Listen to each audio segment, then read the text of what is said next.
Good morning. Good morning. Good morning. Good morning. Good morning. Good morning. Good morning. Distinguished speakers and all the participants. First of all, I would like to introduce myself. My name is Devita. It's a great honor to be with you all today. Right now, we are currently using the one of the traditional Indonesian clothes from West Sumatra. And I'm here with my partner. Again, good morning, ladies and gentlemen. My name is Fidel. It's a great pleasure to be with you all today. Today we will be the master of ceremony. A warm welcome to you all to the 7th International Conference on Climate Change 2021. This conference is aimed to accommodate the newly elected inspiration and innovation about how to minimize the climate change impact at present. Especially at the 7th ICCC 2021, the purpose is formulate a comprehensive and efficient strategies on how to increase the effectiveness of COVID-19 facing against climate change. The theme for this year is Can vaccine protect us against climate change? This conference is organized by the Department of Master Program of Environmental Science, Postgraduate School of 11 Maret University, Surakarta, collaborating with the United Graduate Agriculture Science, UXES, Gifu University, Japan. Ladies and gentlemen, please, before we proceed this program, today we would like to express our sincere gratitude to Excellency, Vice Rector for Academic and Student Affairs of 11 Maret University, Professor Dr. Insinyur Ahmad Yunus, Master of Science.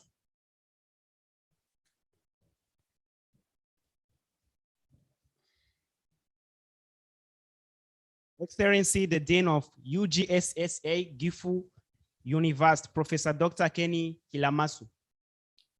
Excellency, the invited speaker from 11 Maret University, Dr. Ari Natalia Probandari, Master of Public Health, PhD.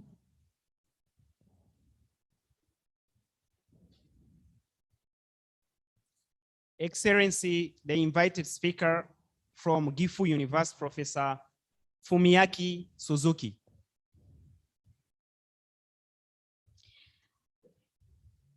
Excellency, the invited speaker from Wayne State University, USA, Dr. Kristanti Alpayana Penrose.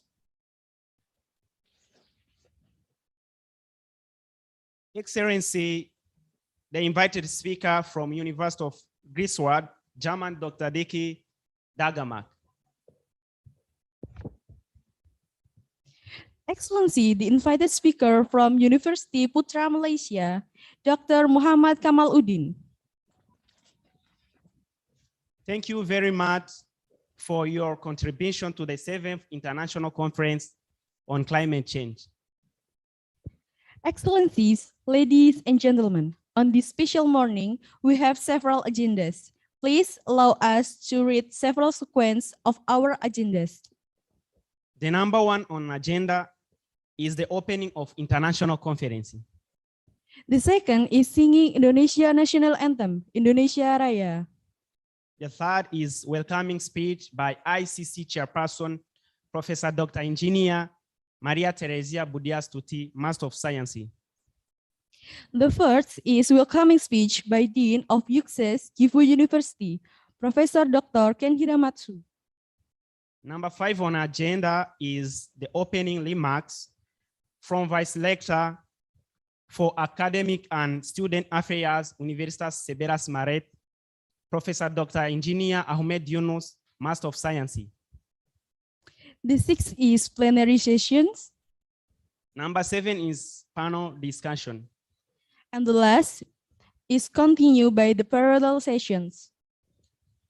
Dear audience, before we start, kindly pay attention to mute your microphone when not necessary. Please, ladies and gentlemen, pay attention to mute your microphone when not necessary. We would like to start this program with a prayer followed by the national anthem, Indonesia Raya. Please, ladies and gentlemen, allow me to invite everyone to invoke All Might. Praise all participants, raise your respect.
Thank you for all your respects.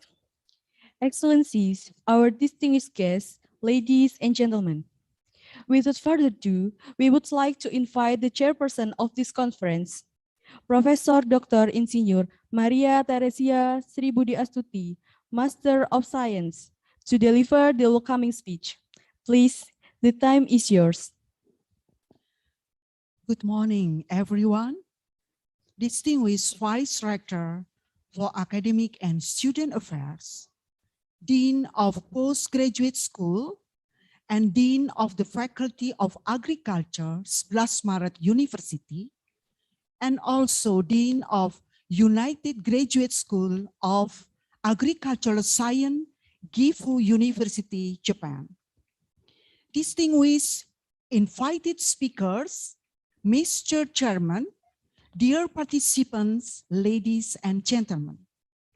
First of all, let us give thanks to God for health and happiness. So the 7th ICCC 2021 with the theme, Can Vaccine Protect Us Against Climate Change?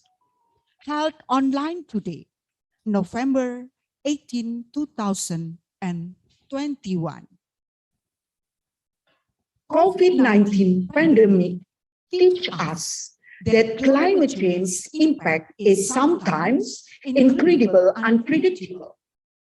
The emergence of new species or the mutation of microorganisms due to the changing ecology may be harmful to humans and other organisms.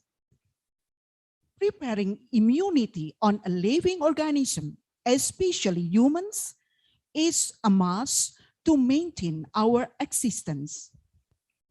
The vaccine is vital to protect human health from the emergence of viruses and diseases that may affect climate change. But does vaccine can against climate change itself? The 7th International Conference on Climate Change focuses on the discussion about the COVID-19 vaccine roles against climate change.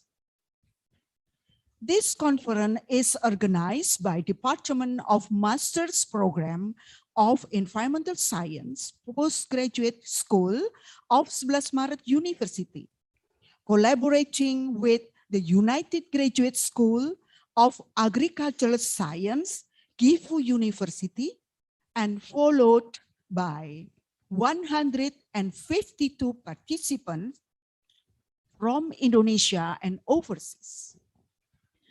Thanks to Vice Rector for Academic and Student Affairs, Professor Ahmad Yunus, Dean of Postgraduate School, 11 Maret University, Professor Sutarno, Dean of the Faculty of Agriculture, Professor Saman Hudi, and also Dean of UXAS Gifu University, Professor Ken Hiramatsu.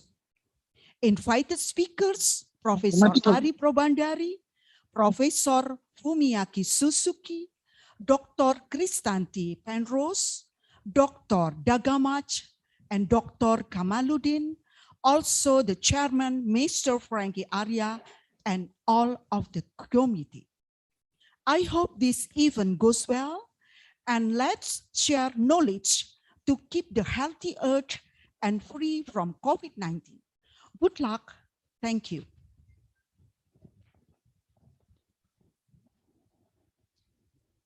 Thank you very much, Professor Dr. Engineer Maria Teresia Budiastuti, for the welcoming speech. Excellencies, our distinguished guests, ladies and gentlemen, it's my deep pleasure to introduce the Dean of United Graduate School of Agriculture Science, Gifu University. His Excellency, Professor Dr. Ken Hiramatsu, to deliver the opening remarks. Please, Professor, time is yours. Nice to meet you, ladies and gentlemen. My name is Ken Hiramatsu, Dean of the United Graduate School of Agriculture Science, Gifu University. Our school is co-organizing this ICCC, so I would like to express my gratitude to all of the participants, friends, and staffs. Well, this year, Dr. Tsukuro Manabe will be awarded Nobel Prize for his pioneering work on global warming.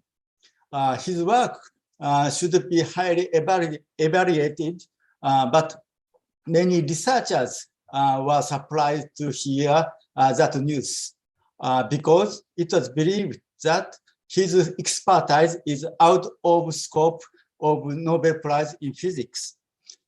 This is an important notice that suppressing carbon dioxide and controlling climate becomes essential for humans to survive. Therefore, the meaning to hold ICCC is getting more and more important. Actually, my expertise is water resources and hydraulics. So the phrase, can vaccine protect us against climate change, is somewhat unfamiliar to me, but I agree. Negative impact by anthropogenic activities may spread over not only climate, but also ecology. This conference can alert the creeping disaster. The contribution of all the participants, distinguished guests to this conference would make our world better and progress our scientific knowledge. Sharing the insight into the recent research and cutting-edge technologies should enhance our ability, and it might give us the breakthrough ideas on our sustainability and the climate change. So I hope this ICCC would be fruitful for every participant and be a great chance to approach the scientific solution for our common goals. Thank you.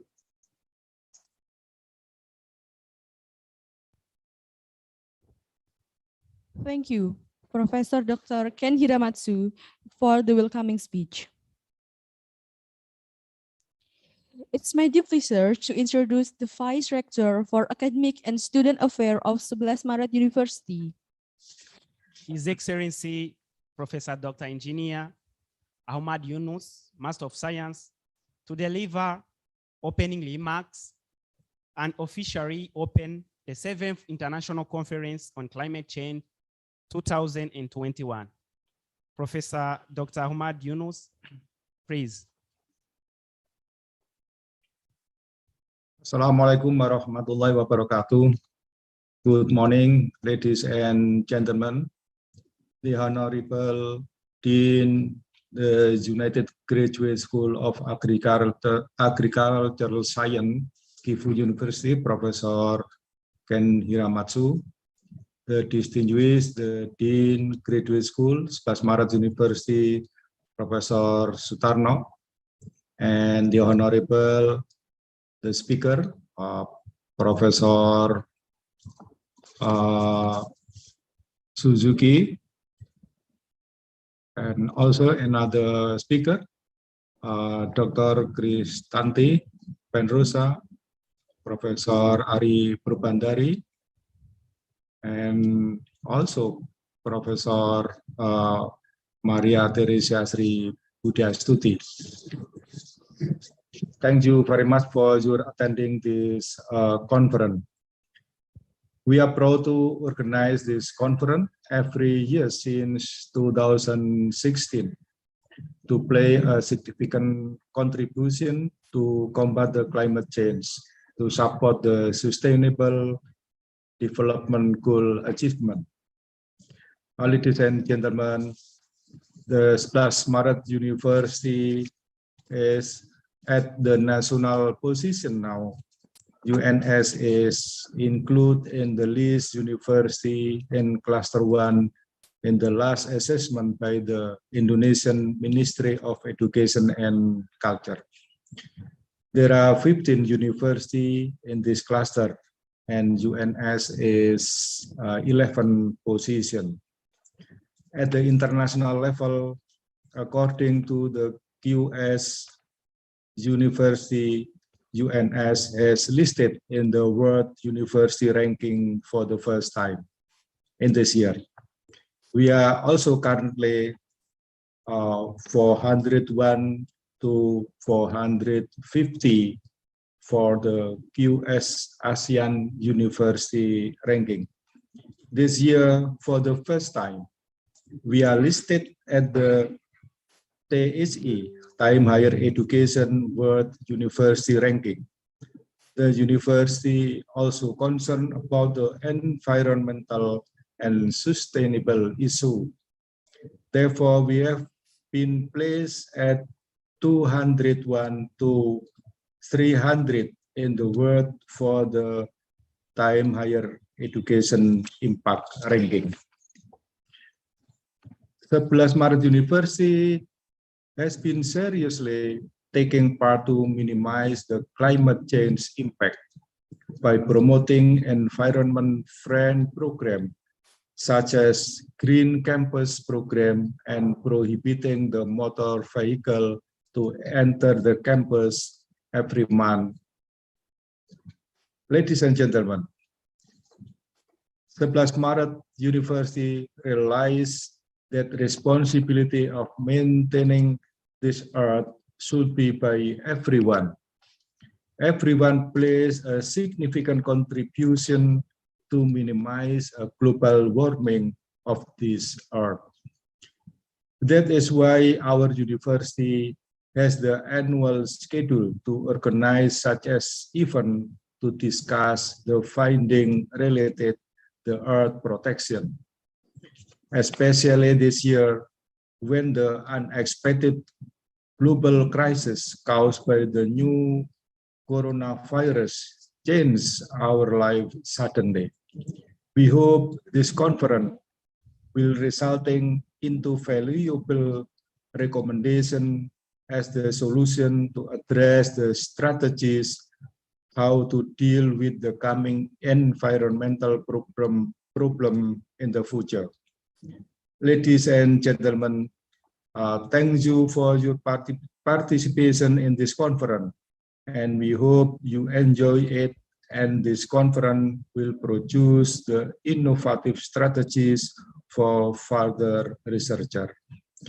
With the officially, we open 7 international conference on climate change. Thank you very much.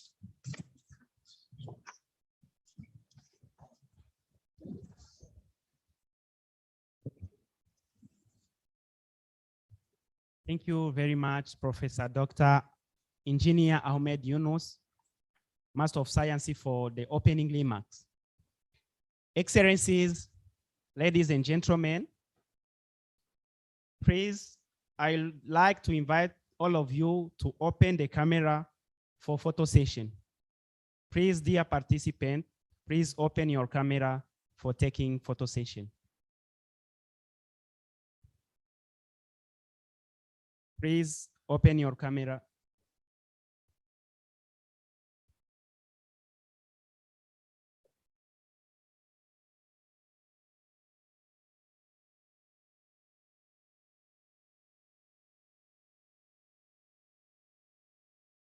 Thank you for photo session. For first slide, please open your camera. Ready to prepare? We will take the photo sessions.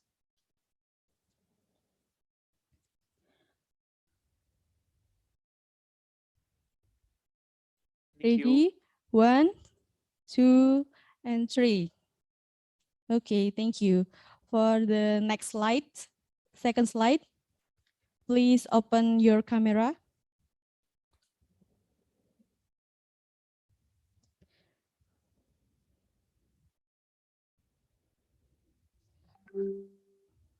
Okay, 1, 2, 3. Thank you.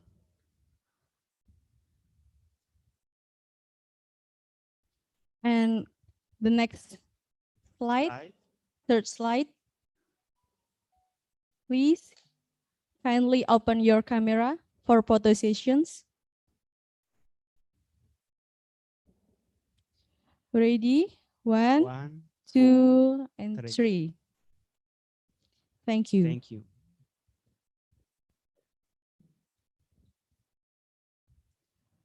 Excellencies, ladies and gentlemen, now we come to our main program, the plenary sessions, that will be moderated by Mr. Frankie Arya Saputra.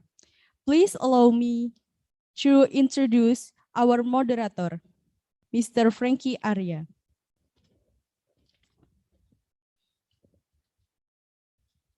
Mr. Frankie Arya was born in Bengkulu on 2nd May 1990. His educational background, which began with completing horticulture study program from Polytechnic Negeri Lampung. Then he continued his education at Santa Rosa Junior College, California, USA, in agriculture, business, and management. His achievement is occupying the position of 3rd place in individual sales presentation at Collegiate Agriculture Leader Springs competition at Modesto Junior College. Currently, he works at PT Swiss Seed Indonesia as a product specialist for Chile. Previously, he was also an English instructor at the International Development Academy, or IDEA Indonesia. Please allow us to invite the moderator of this conference, Mr. Frankie Arya Saputra, to continue. Good morning, Mr. Frankie. Hey, good morning. Hope you guys can hear me clearly. Yeah, thank you, Mr. Frankie. Call me Arya. Thank you. Yeah, thank you. Yeah, I take charge with. I'm in charge for this now. Yes, right. Okay. Yes. Thank you all very much for the introductions. Thank you, all respected and distinguished Professor, Doctor of Sebelas Smart University, all committee, all speakers. Thank you all very much for this, to make this happen. I'm glad that I am, assigned for this wonderful job that I've never done in the past. So this is really amazing. But anyway, all right. Bismillahirrahmanirrahim. Assalamualaikum warahmatullahi wabarakatuh. Good morning, good afternoon, good evening, wherever you happen to be right now. I'm Arya, your moderator today. I hope you guys are doing well. Ladies and gentlemen, I want to tell you a little bit about a story. So I hope you still remember about a documentary movie before the flood, where Nat Geo featuring Leonardo DiCaprio. So basically, Leonardo DiCaprio was traveling and he to visit and to talk to people who are working on mitigating climate change, and also visiting those who are affected by climate change. And there's one particular interview where he interviewed Mayor of Miami Beach, Philip Levine, and how Miami at that time is trying to deal with the rising sea level. And he said, it's really cool. He said, the ocean is not Republican, the oceans is not Democrats. So I think about climate change. Climate change isn't, climate change is not Republican, climate change is not Democrat. And climate change, when it changes, it changes. And we'll know for decades that climate is changing. And yet we made it worse by speeding up the process of climate change. We all know that it affects everything that lives on planet Earth. The global pandemic has disrupted our daily life, our health, our economy, our businesses, our educations, our environment, and more importantly, the future generations, our precious children. Our government, Indonesian government, surely have done as much as they could by providing free vaccine for their citizens. In Indonesia, there have been around 73 million people that have been vaccinated twice based on Minister of Health data. Yet there's still a few numbers of people in our communities that don't believe in vaccine for various reasons. Therefore, today we have invited speakers with their expertise to shed light on the issues of vaccine, climate change, and the future of humanity. So welcome everyone to SAFA International Conference on Climate Change, where we invited speakers from various fields of expertise to discuss about our main story today: can vaccine protect us against climate change? Without further ado, I'd like to introduce you to all our speakers that have come today. Our first speaker is Dr. Ari Natalia Prabandani, Dr. Prabandani from Sebelas Smart University. Good morning, Dr. Prabandani. Hello, good morning, Arya. Good morning, how are you doing? I'm doing fine, thank you. I'm doing fine, cool. Our second speaker is Dr. Fumiyaki Suzuki from Gifu University, Japan. Dr. Suzuki Sensei, good morning. I think you're still, your microphone is still muted. I can't hear you. I forgot. Yeah. Good morning. Yeah. So I'm happy to join you today. Thank you, Suzuki Sensei. I should have said Ohayo gozaimasu. Ohayo gozaimasu. Ohayo gozaimasu. Our third speaker, thank you, Suzuki Sensei. Our third speaker is Dr. Penrose from Wayne State University, Detroit, Michigan. I think it's good evening, I guess. It is good evening. It's good evening. Good evening. Thank you for having me again. Thank you. Thank it's you. my second conference that I've been involved with, but I'm glad that I can participate these times as well. So good evening and good morning for everybody out there. Thank you. Thank you. Thank you. Our fourth speaker is Dr. Dagamach from University of Greifswald, Germany. Is Dr. Dagamach here already? Oh, hello. There you go. Good morning to everyone. Hey, good morning. Part of the International Conference on Climate Change. Nice to meet you, Arya. Nice to meet you, Dr. Dagamach. I didn't hear, I haven't not heard about you. I mean, I haven't heard from you since we rehearsed, I think yesterday. Oh yeah, So, it's quite a very busy. yeah. I'm now here in the Philippines, and we're I see. doing quite a lot of things here. So I see. I was worried that you were still in Germany because I was, searching on Google what time is it now in Greifswald, Germany. It should be, early dawn, I guess, right? Yeah, if I'm in Germany, but now I'm in the Philippines, so I'm And 1 you're in the hour ahead of Philippines. you Now guys. Yeah, same. Okay. Yeah. Anyway, thank you, Dr. Dagamach. All right. Our fifth, last but not least, Dr. Kamaluddin from University Putra, Malaysia. Assalamualaikum, Dr. Kamaluddin. Assalamualaikum. Good morning to all. Good morning. Good. We're good, doctor. Yeah. Yeah. All right, ladies and gentlemen, we have introduced you to 5 speakers, but I just want to give you, a little bit notes. First is we'll only have one plenary session here, where all speakers that I've mentioned will present their, their knowledge, their expertise, their research. And right off the bat, when the speakers are done, all the speakers are done with their presentations, we will proceed to Q&A sessions. So if you already something in mind, don't forget to address your questions to each speaker by leaving your questions on chat column if you are not comfortable asking the question directly, or if you are comfortable asking directly, you can unmute your microphone to ask questions directly to our speakers. So to all participants, please wisely use the microphone so that this conference run well. Thank you for your cooperation. All right, everyone, I'd like to invite you to our first speaker, Dr. Ari Natalia Prabandani from 11 Maret University. A little bit about her, she earned her PhD from Umeå University, Sweden. She is a lecturer in public health at the Faculty of Medicine's University, 11 Maret University. She's published numerous books and other published works nationally and internationally, and her field of expertise is public health. Please help me welcoming Dr. Prabandani. Time and place are yours. Dr. Prabandani. Thank you, Arya. Good morning, everyone, and perhaps also good evening for everyone that access from Europe or other countries. It is a great opportunity to present some ideas about climate change and health system resilience in this important conference. Next slide, please. Yeah, during my presentation, I would highlight 3 aspects. First, we discuss about climate change and human health. And then I would like to also give some overview about health system resilience and its connection with climate change.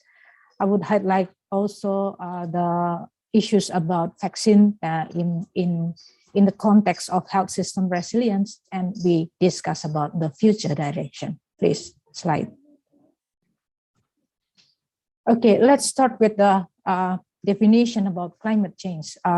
United Nations already defined climate change as a long-term shift in temperature and weather patterns.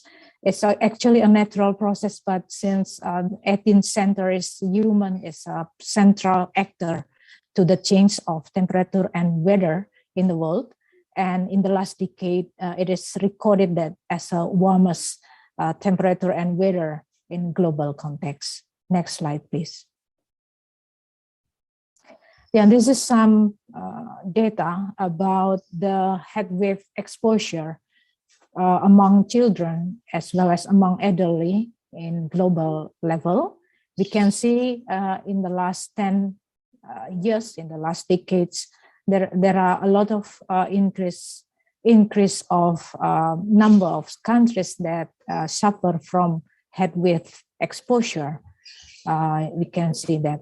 And then next slide, please.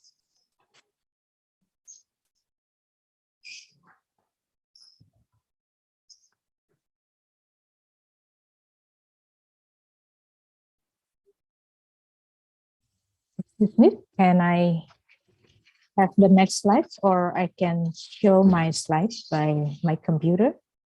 Okay, so let me just.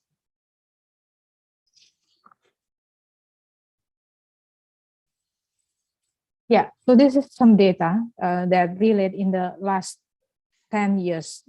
There are a number of countries that have exposure of heat waves among children as well as the elderly.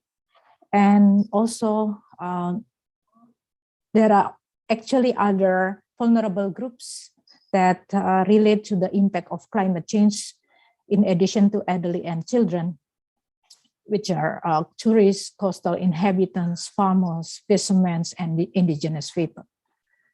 So now we would like to answer this question. What have been known about the connection between climate change and human health? And this is a hypothesis from Watts et al. That the climate change will affect indirectly to health as well as indirect relationships. So climate change can change the environment, including the acidification of ocean, raise average and extreme temperatures, outer rainfall patterns, sea level rise, extreme weather, and other air pollutants. And it will impact to the health of the human, including the phenomenon of undernutrition, impact on mental health, cardiovascular disease, respiratory disease, harmful algal blooms, and also vector-borne diseases. And this is also some hypothesis proposed by Heldon et al. About the impact of climate change to children's health. It's also the same pattern with the previous one, that climate change will impact to the children's health through direct effect as well as indirect effect. And both direct and indirect effect will impact to the health of the children, including increase of respiratory diseases, increase of infectious diseases, mental health, and other health effects. I would like to use several evidence from South Asia to describe about the impact of climate change to health. From Sen et al., that's a review published in BMG in 2017. There are some evidence in some countries in South Asia. I pick only 3 among the countries. We can see here, actually, there are similar pattern in the 3 countries. For the direct impact of climate change, the countries, Afghanistan, India, Bhutan, already experience of the illnesses associated with the weather, the cold weather due to frost and cold spell in Afghanistan, as well as heat stress in India, and also like floods, flash floods in Bhutan. And for the indirect impact, there is an increased incidence of waterborne diseases like cholera, typhoid, diarrhea. That's happened in Afghanistan as well as in other countries in Asia. And there is also an increase of incidence of vector-borne diseases such as malaria and leishmaniasis. That's happened in the 3 countries that I present in this slide. So this is also another data from the global level. It shows that in the last 20 years, there is an increase of health-related deaths affected by household air conditioning in elderly. So when there is an increase of household air conditioning utilization, there is also an increase of carbon dioxide emission, and in synergy, we can see an increase of mortality among elderly due to household air conditioning. So I think it shows that there is a trend of impact of health, particularly during the last 20 years due to climate change. This is also a data from global level that represent the increase of incidence of some diseases that relate to vector-borne diseases like dengue and malaria due to problem of environmental that influence the mosquito community, and it will impact as well to incidence of the disease. And also the increase of incidence of waterborne diseases like Vibrio cholera and Vibrio bacteria as the source of the disease. So here, there are also some argue that in addition to the increase of waterborne diseases and mosquito-borne diseases, there will be also an increase of vaccine-preventable respiratory airborne diseases. So change of environmental, change of ecological system will influence also the pattern of the disease in the future. And when we talk about antimicrobial resistance, there is also some arguments that climate change will change the patterns of antimicrobial resistance, that it's led to emergence and re-emergence of infectious pathogens. So that's the challenge in the future of human health due to climate change. And when we talk about the disease that are not infectious, it's non-communicable diseases, there's also some hypothesis that the death attribute with the imbalanced diets and weight will be increased in the future because of the change of diet patterns. And we can see here among the countries with high human development index that happen. So climate change also influence the countries with high development index, particularly in non-communicable disease pattern. So when we talk about another non-communicable disease, which is mental health, climate change will also affect to the mental health due to increase of mental disorder. So that's some data that show us, that gives some lesson to us about the potential effect of climate change to human health.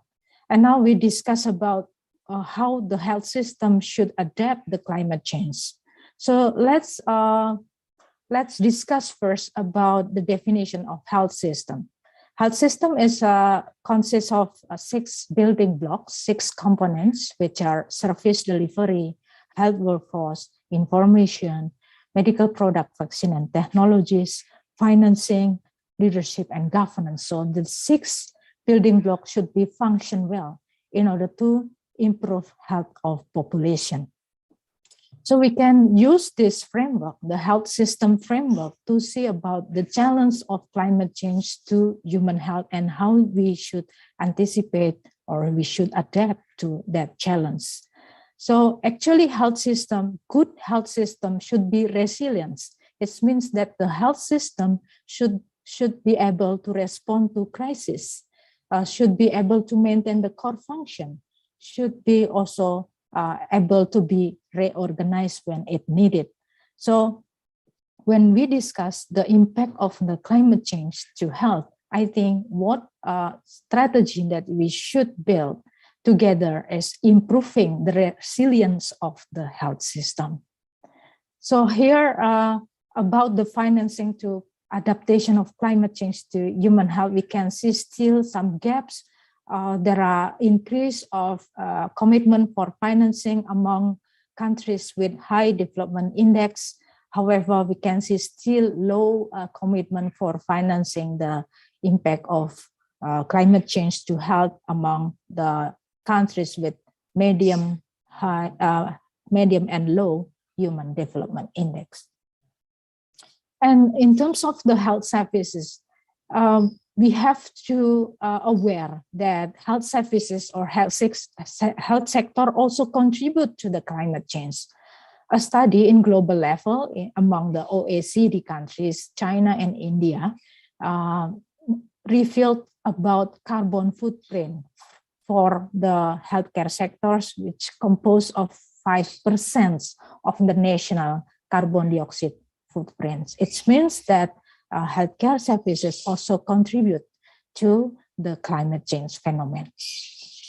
And also another study by Harris et al.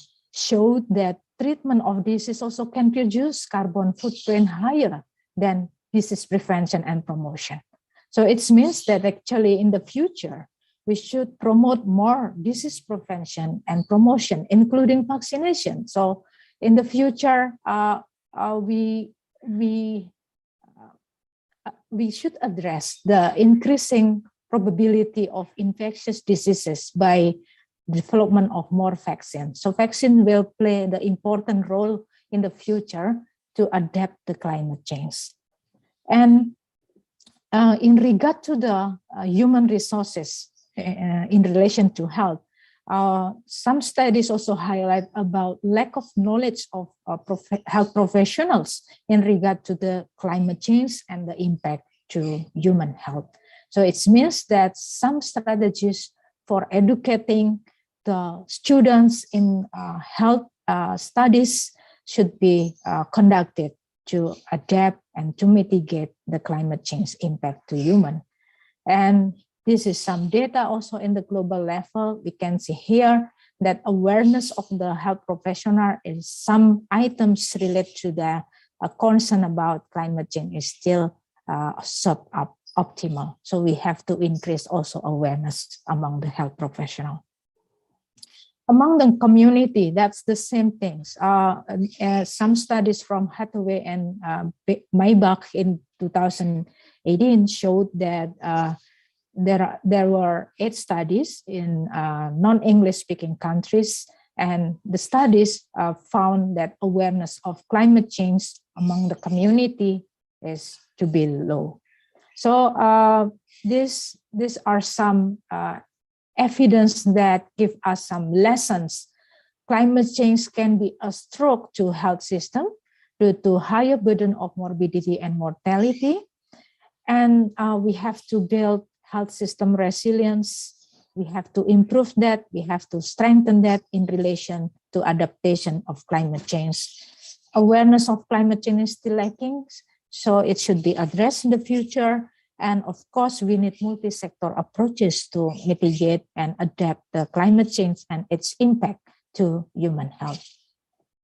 So for the future direction, there are some action to be addressed, should be planned and should be implemented. Well, when I use the framework of health system building blocks for health service delivery and medical product, vaccine and technology, I think in the future, in order to adapt to climate change impact to human health, we have to improve readiness of service delivery to adapt higher burden of communicable and non-communicable diseases. On the other hand, health services should be reformed to be more adapted to climate change. For instance, by building green, efficient energy, passive cooling, heating, ventilation strategies, which is usually something essential for the structure of service delivery. And use of e-health or mobile health or digital health. There's something innovations that we should pursue in the future to adapt to climate change. And for health workforce, I think training for healthcare staff, including the revised curriculum that include climate change issue for medical students, I think that's a very important things. And we have to strengthen surveillance system so that we can develop early warning system for the climate change as well as its impact to health. And of course, developing policies, strategies, plan, including financing to adapt climate change impact with intersectoral collaboration, including private sectors. So public communication and awareness should be strengthened. Research, innovation, and sharing best practices should be more intensified. And we have also to create guideline, training, integration into the curriculum for medical and public health training. So this is some modeling conducted by Holmer et al. That actually innovation like e-health or m-health will reduce the air pollution. So it will reduce the carbon dioxide footprints from healthcare services. For instance, we can do video consultation, tele-home care, remote public health education, virtual visit, remote diagnostic, e-prescription, or e-medical record. So it should be explore its potential in the future. And another study also argued that the carbon emission produced by telemedicine system is to be very, very low in comparison to the emission saved from travel reduction. So we really hope that Indonesia will take an important role in this action, because this year Indonesia will be in the presidential of G20. And there's a statement also from Jokowi, the president of Indonesia, that Indonesia wants G20 to set example in handling climate change. So we really hope that concrete action will be produced, and then Indonesia also take the lead in that action. So in the proposed action points, advocacy should be done to improve political support to mitigate and adapt climate change in the health system. We have to have massive public health education about climate change. We have to create early warning system to measure climate change and its impact to health.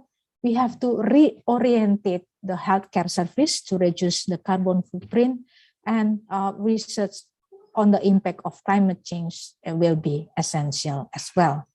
So vaccination will be something important in the future.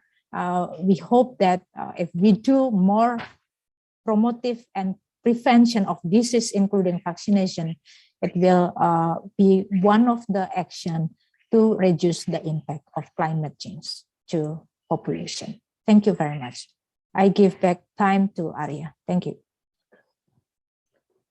Thank you very much, Dr. Prabandani, for the presentations. It was eye-opening as a starter of this conference.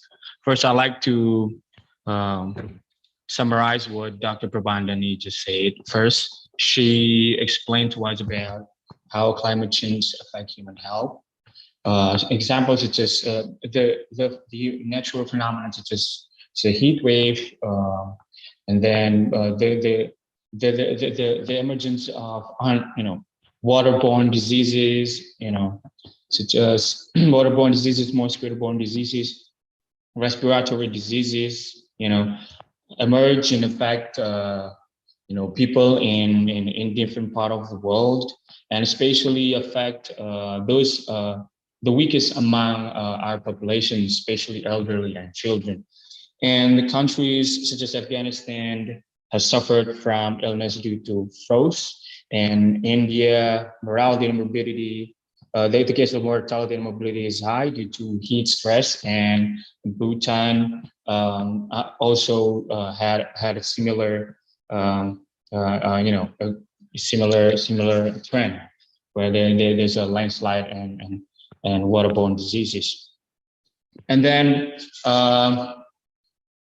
Dr. Prabandani also mentions about the health, the health sector health system resilient in climate change. How Dr. Prabandani explained about the framework of health system building blocks, such as from service delivery, health workforce, information, medical product, vaccine and technologies, financing, and legislative governance. It's all to improve health, responsiveness, social and financial service protections, and improve efficiency, to improve quality, safety, and access to coverage. And but at the same time, we're still, in a health system, in a health public system, still facing some challenges. The first challenge is the spending that is still low. The health service, however, health service, second is health service. Health service is also contributing to carbon footprint. And the third challenge is how health professionals, those who are working in health systems, still lack of knowledge and how climate change could affect human health, and also other communities in non-English speaking countries such as Tanzania. The awareness of climate change is still low. So therefore, they need a future direction for how to mitigate climate change. So the future directions will be based on health system building block to First is service delivery and medical product, vaccines, and technologies. How to improve readiness of service delivery, building green efficient energy, and use the health. Second is health workforce. So he also the action that can be taken is training on healthcare staff on climate change and its impact, information in this information sector to strengthening surveillance system of the impact of environmental data and health impact to develop early warning system. In the financing sector and leadership governance to developing policies or strategies or plan to including financing scheme to adapt climate change impact with intersectoral collaboration. And the government of Indonesia will host, as we know, government of Indonesia will host G20, and we are hoping that Indonesia will, as President Jokowi said, we will set example to handle climate change. The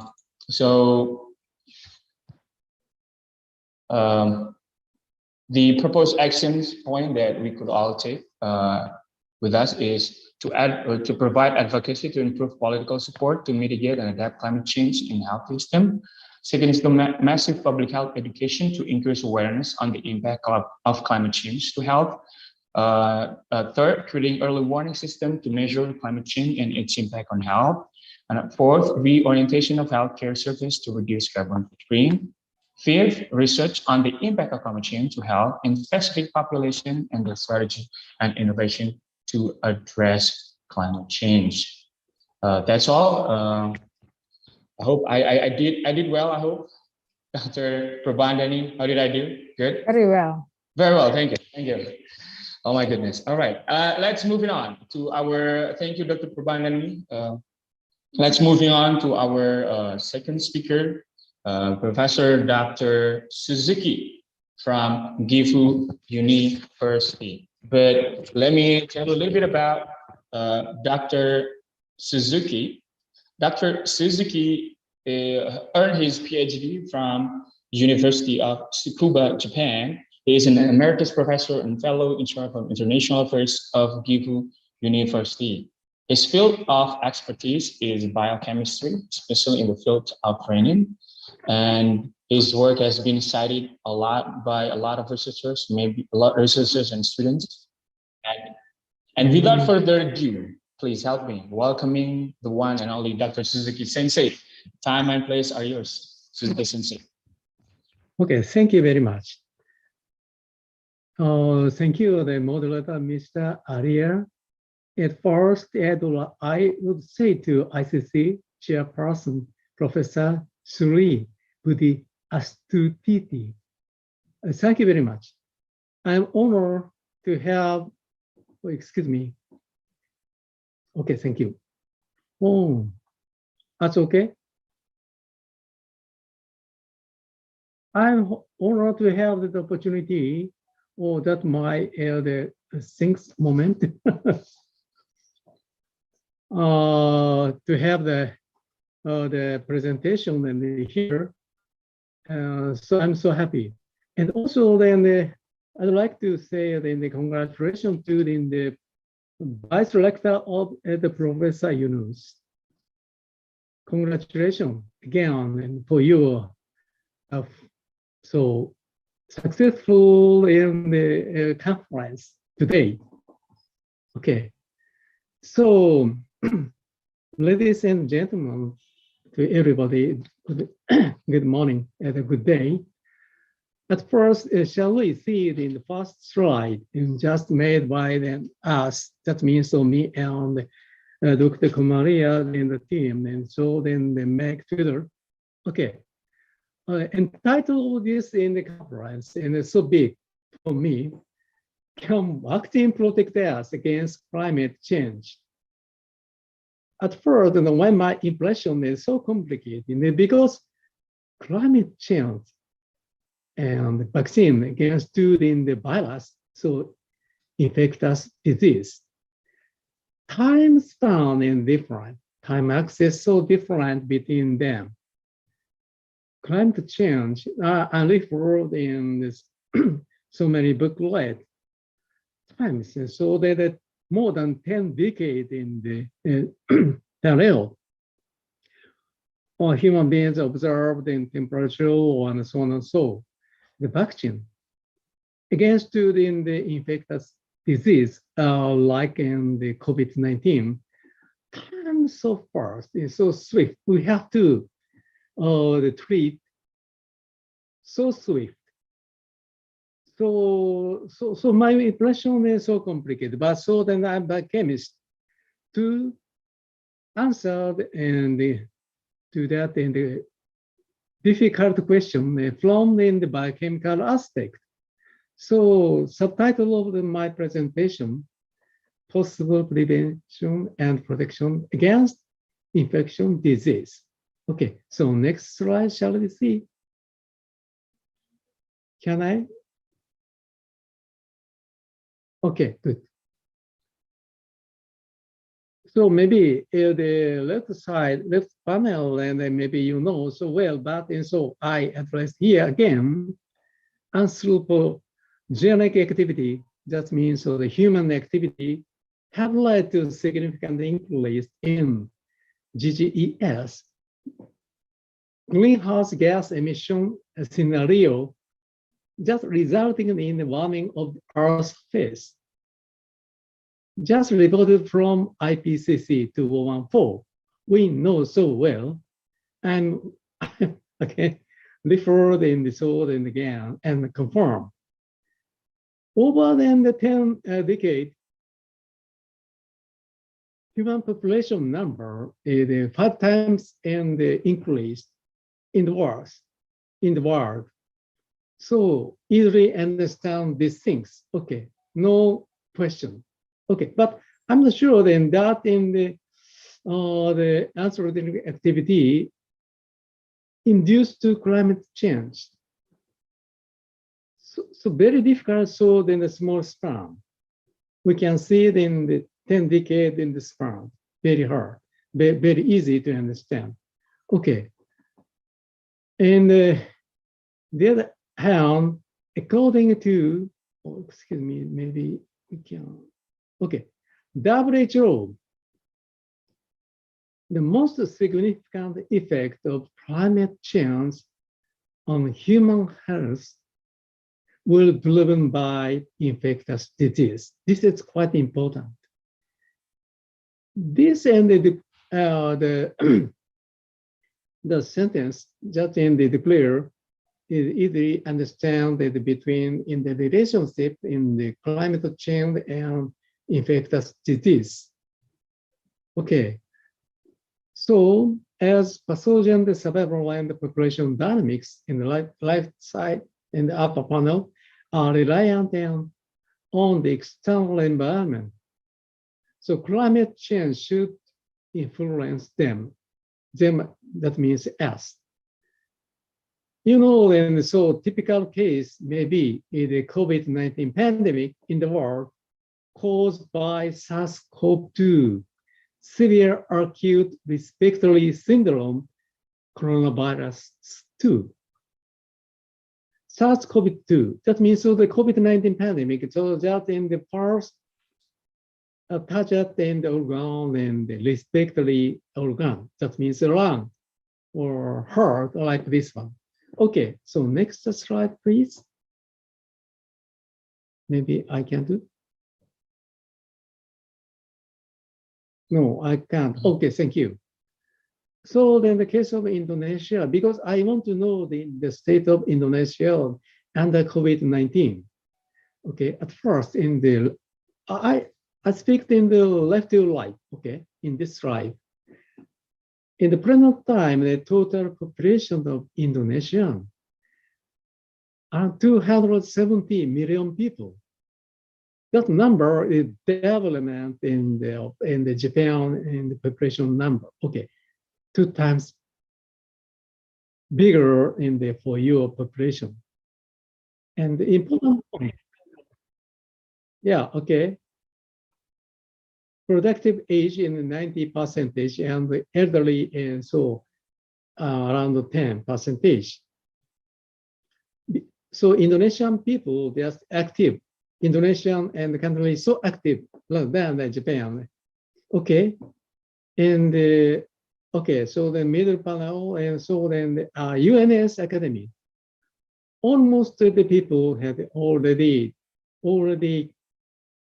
vaccinated and finished, and so even so, then the 90% of excuse me, 5% people were infected in the COVID-2. Okay, but then the hopefully, so they declare the cure the many, almost people then they recover. Congratulations. So then this is in evidence, and so then the vaccine and so important to the recover against to the infected. This is like in the COVID-19. Okay, so next one.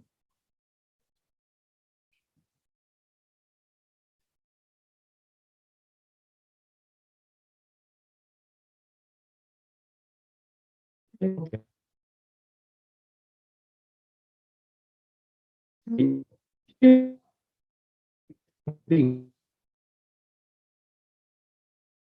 I think we're having an internet connection problem. The under is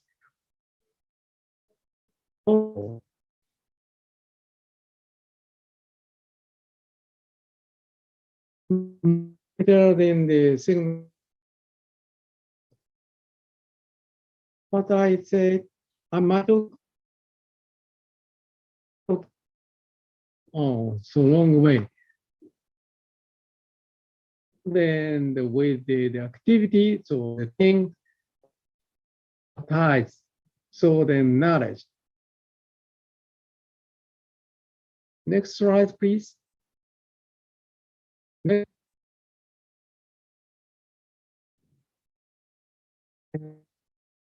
Please show us in the next slide. Okay. So the problem is so then the vaccine and so then the against to the balance, and so balance is sometimes so then the change or so many antibodies and so specificity different. So tactile so describe so divide in 3 types. And if it's counting, but in the low, so weak, then the vaccine, so then the decrease. So to this, and so then the property of a vaccine. Okay, next one, 6th page, please.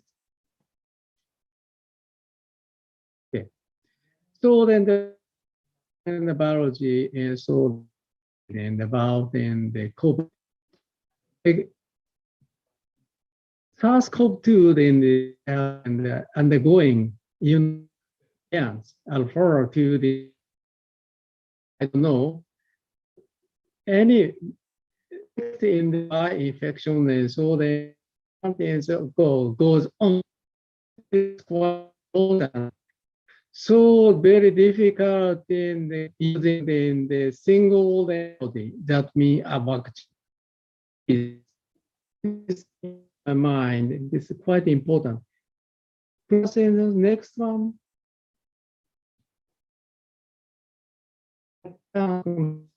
Please show. Okay.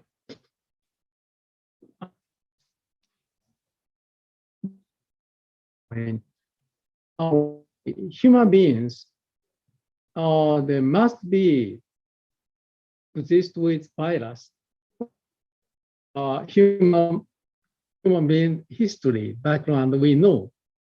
So, and in the delayed virus, it is important. So we have to coexist the virus. Okay, please, next one. Next slide, please. Okay, this is our challenge. Our means is so then the human and challenging. So for in the 2021, Liu and the Ito and the reported this one. Maybe you know, and glutathione peroxidase, okay, in the lung. This enzyme held in the selenium. This is so then quite important in the metal. So this is olden.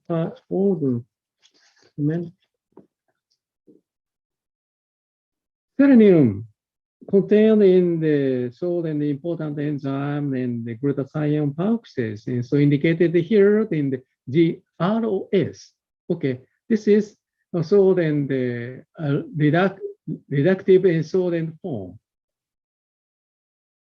So the ROS and here utilized in the glutathione oxide type 2 with the reduction. This is quite, even stopped in this enzyme, blocked in by the virus one so and so, in the lung. This is first stage, and we observed in the patient infected by the COVID.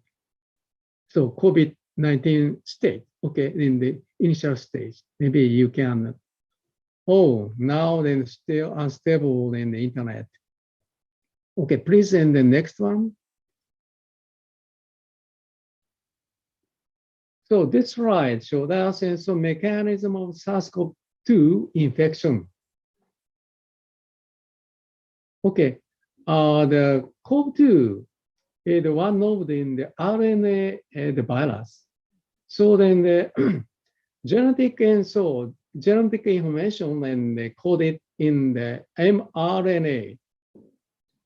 Okay, this and the virus just interact within the membrane in the host cell, and then penetrate, fuse and penetrate in the host cell, and then proceed to and then release. Okay, so then the story in the vaccine in this today's presentation. Next slide, please. It's okay. Okay, good. So then right now, then the available and the vaccine against the COVID-19, all and the vaccine and the source of in the spike region of the peptide sequence coded RNA. This RNA injected in the human and then translated in our body, and then proceed to the antibody against the spike region. That means in the vaccine system. Okay, but in the fusion penetrate in the soil, insert in the virus to this host cell, a little bit explain. See this one, spike region in the color, green color, this region fused to the ACE2, that means receptor in the spike region. This also associate in this region within the ACE2.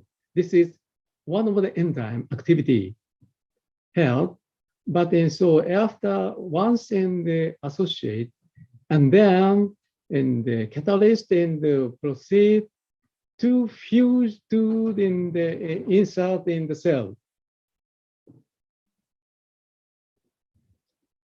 Okay, so then the antibody, so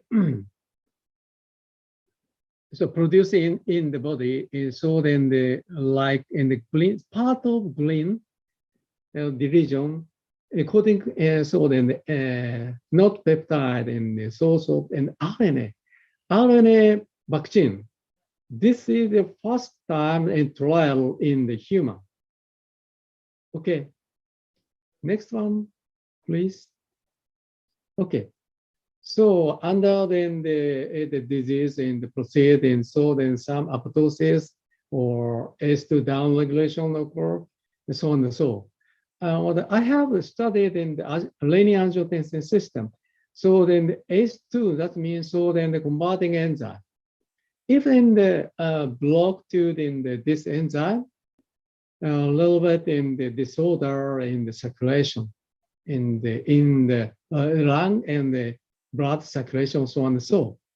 Okay, this is so then the important point. So next one. Next slide, please. Okay. Okay, so then the summarize and so forth in the explained in the slide. The vaccine just in the using against in the COVID-19 in the so specific because so then the target in the so then the antibody against in the parts of the virus. In particular, then the target in the spike region. Okay. And the vaccine in the mutated in the person-to-person infection. So then the case by case is different. So specific. This is so specific. That means so then the powerful but so have in the weak point. So if in the so then the universal and or the vaccine like in the medicine to be so then the cocktail that within the vaccine is so powerful. Specific and the universal and action and the acted together, that means so then we open the synergetic and so then the power. Okay. In Indonesia, and so I have in here Jamu, that means the herbal plant. This is just in the soil and the extract from the plant. Natural product, that's one. Okay, so this is quite important to maintain the immunity in the human body together. Okay, this is my point. Okay, please, next. Okay, so we summarize in the variety of jamu, or so many jamu available in the ASEAN or Indonesia. Like this one, so many. This is only example. And also then today's in my presentation in the focus to the Androglophis paniculata. Okay, shall we see in the next slide? Next slide, please. Okay, this one. So then in this year, the one paper I have, and so then the found this one about in the role of Androglophis paniculata. This is interesting, and so for me, this and the extract and the jamu here in the soul and this and the low bottle one. This one's so effective against in the SARS-CoV-2 activity, just to reduce in the that and so then the virus. Okay, this and so plant contained in the mean effective in the compound. This one, androglyphide, androglyphide, structured here. So this is so strong or tight and so then the structure. But I surprised this structure then quite similar to the angiotensin converting enzyme inhibitor available clinically in the world right now. Okay. This and so jamu and available and in the Indonesian and some biroto. I've never seen this in France, but you know so well, and maybe popular in the Indonesian or ASEAN area. In Japan, and very hard. This for me the first time, but very interesting this plant. So next one, this is so then the specific. How about in the so plant or food for the immune system? If immune system and the increase, we can prevent against the virus or other infectious disease. Vegetables, broccoli, cauliflower, tomato, spinach. Okay, this is quite important, but this is example. Other than maybe you know the green tea, on the popular in the Xi'an area or in the bar, green tea contain in the such like an angiotensin converting enzyme inhibitor, like an derivative and compound. This is so popular in Japan too. So if and every day, every morning or every night, and so we have green tea help. So maybe so then our immune system should be increased. And also then Brussels sprout. I have the first time. So this right in this figure, maybe you know so well, this is also then alpha lipoic acid. This is also then the important. One is the malnutrition in the state, and if we have this one, and so they recover.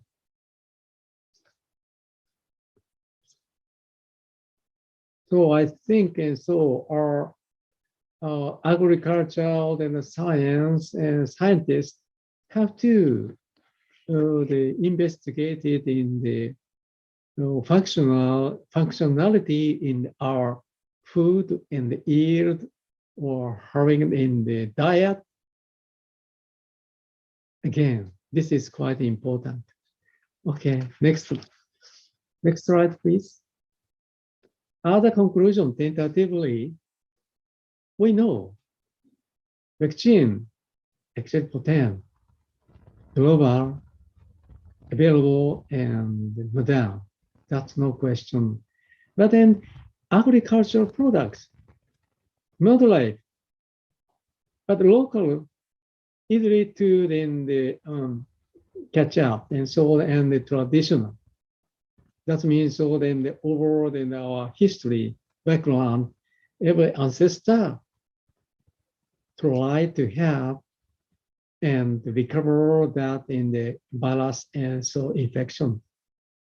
Both and possibly protect and prevent us from climate change impact as specific and universal too. I believe them. Okay. So next slide. Other references, so maybe afterward, please see it.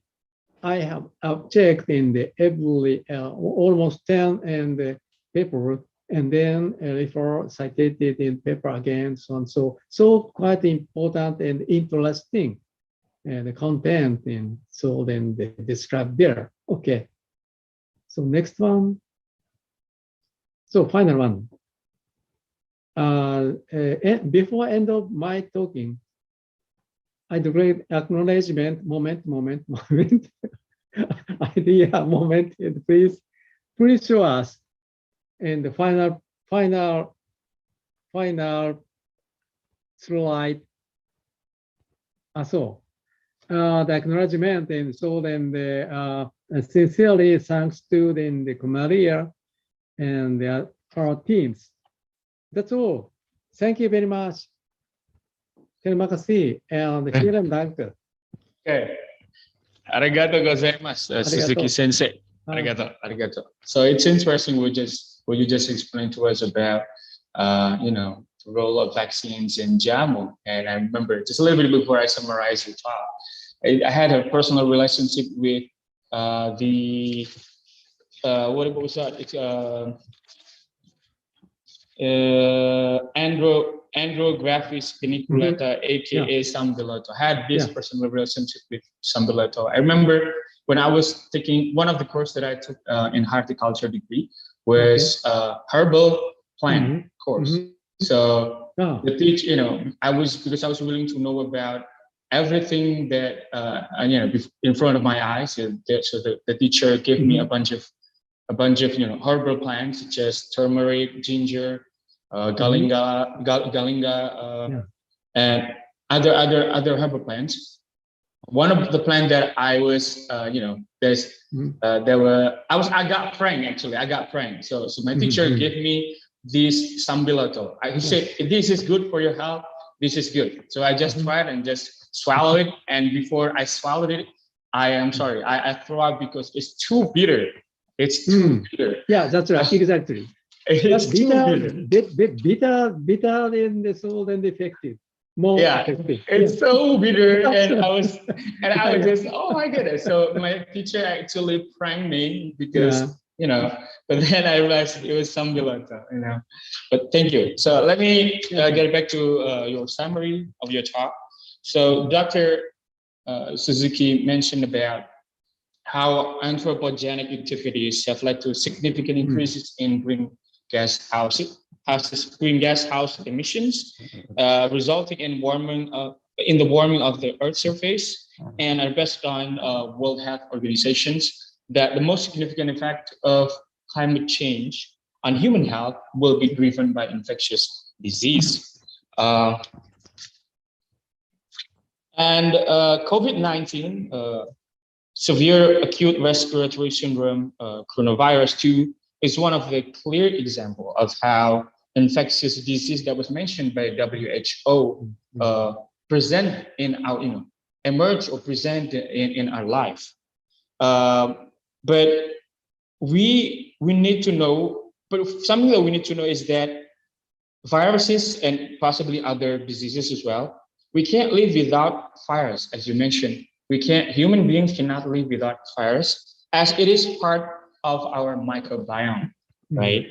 And so therefore, we need to do something or make effort to increase our immunity in order to cope with the climate change, especially the spread of, or the emergence or the spread of infectious disease. So you mentioned two things. You mentioned about the use of vaccines and the use of jamu or herbal plants. So, but before we get to that, we are now we are faced by challenges because of the increased use of antiviral drug. So and then it create antiviral drug resistance, and as COVID-19 spread, it also mutated or evolved. So these are two challenges that we're facing to combat or to deal with the COVID-19. So the use of vaccine is designated to enhance or boost our immune system, but it is very specific. And secondly, you also mentioned the use of herbal plants or jamu, where you really emphasize on the use of sambiloto, where sambiloto contains bioactive compounds such as andrographolide, which have significant antiviral activity against HIV, influenza A, and HSV1 without any significant cytotoxic effect at virucidal concentrations. And you also mentioned about how to boost your immunity by eating or consuming vegetables, right? Vegetables such as broccoli, cauliflowers, tomatoes, spinach contain vitamins, antioxidants, and minerals that are important to boost our immune system. And others natural compound or natural plant that we can use is green tea and Brussels sprout. Such as green tea, it contains polyphenol up to 30% of the dry weight, where Brussels sprout contain alpha lipoic acid and vitamin C. So you concluded that two things that we can do for the same thing, for same thing but slightly different ways of mechanism. I would say a mechanism. First is vaccine. It's potent, global, and modern. But agricultural products such as jamu and other vegetables are moderate and local and traditional. So the use of vaccine combined with the, I would say, healthy consumption of vegetables and healthy consumption of jamu possibly can protect us and prevent us from climate change impact as specific and universal tools. Is that good? That's okay. Good. That's okay. Thank you. Thank you. Arigato, sensei. All right. You're welcome. Let's moving on to our third speaker. Our third speaker came all the way. Our second speaker came from Japan. So now our third speaker came all the way from USA. Let me introduce you to our third speaker. Her name is Dr. Penrose from Wayne State University, Detroit, Michigan. She earned her PhD from Wayne State University in political science, especially in the fields of comparative politics and public administration. She's currently a lecturer at Wayne State University. So without further ado, please help me welcoming Dr. Penrose. Time and place are yours. Dr. Penrose. Thank you, Arya. Yeah. Thank you for nice word. And it's very delightful that whenever I heard presentation from Dr. Suzuki that saying that Brussels sport is very powerful to increase the immune systems. Actually, I was so delightful. I told to my kids that because next week we will celebrate the Thanksgiving, the request is always like no Brussels sprout moms to cook on the side dishes. So I was like, oh my God, I have to have them. Now then, that's a good reason. That's a good reason. Yeah, that's a good reason actually. But thank you. Well, thank you for having me again. My name is Dr. Kristanti Apayana Penrose. I earned PhD in political science and is dual degree program actually in political science and in government. And then I earned the second one in public administration. So I'm a faculty at the School of Medicine at Wayne State and Law School and also Department of Political Science. So I adjunct professor for 3 departments right now there. What I do for living, actually, I'm attorney myself. I'm licensed in Michigan. I'm licensed also in Indonesia, Malaysia, Singapore, and also California. So basically, what I do for living is attorney. So before I start my presentations, I want to have 2 disclaimers actually. What I'm speaking right now, what I'm presenting is totally I overview from the common law. I cannot speak on behalf of the civil law because I haven't done research further. And then common law system is the one that I use in the United States.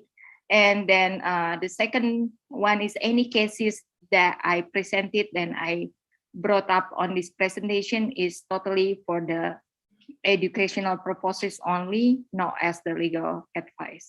So any lawyers that over there that don't use that as the precedence for your case. So without overdue, let me start my presentations.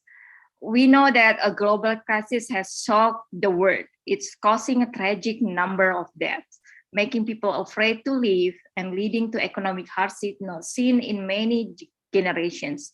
Its effects are rippling across the world. Obviously, I'm talking about the COVID-19. But in just a few decades, the same description will fit another global crisis, climate change. And we have to agree, as awful as this pandemic is, climate change could be worse. And then from my point of view, the intersections of COVID-19, vaccine, and climate change is very complex. Some factors that cause climate change are also worsening the pandemic. For example, outcomes of infections are more serious in areas where population have been exposed to air pollution. this is not surprise. Air pollution is responsible for 7 million premature deaths per year, according to the WHO. Often as a risk factor for other conditions, of course, like, car, gas, carbon monoxide. Indeed, we have known long that many of underlying drivers of climate change have wide-ranging repercussions of health itself. On the other hand, the pandemic response has led to prescriptions drop in air pollution. We have to agree because people stay at home, no cars in the streets, that people got locked down many times. In California, one of the states that I live in right now, we got locked down like 8 times last year. They told before the vaccine started to be enforced, not really enforced, is to be spread out, that's to be used, to be taken by the healthcare worker. We had discussions that it's going to be another 2 lockdown after 2021, but it didn't happen. Thanks God, because as soon as the vaccine was invented, some states like California, New York, and also Florida, that's the worst state that got a lot of COVID cases. We got privileged to get the vaccines. Then because I'm also CEO for a healthcare provider. So basically I got opportunity to have a vaccines around December probably, or the beginning December, whenever they launch the vaccines.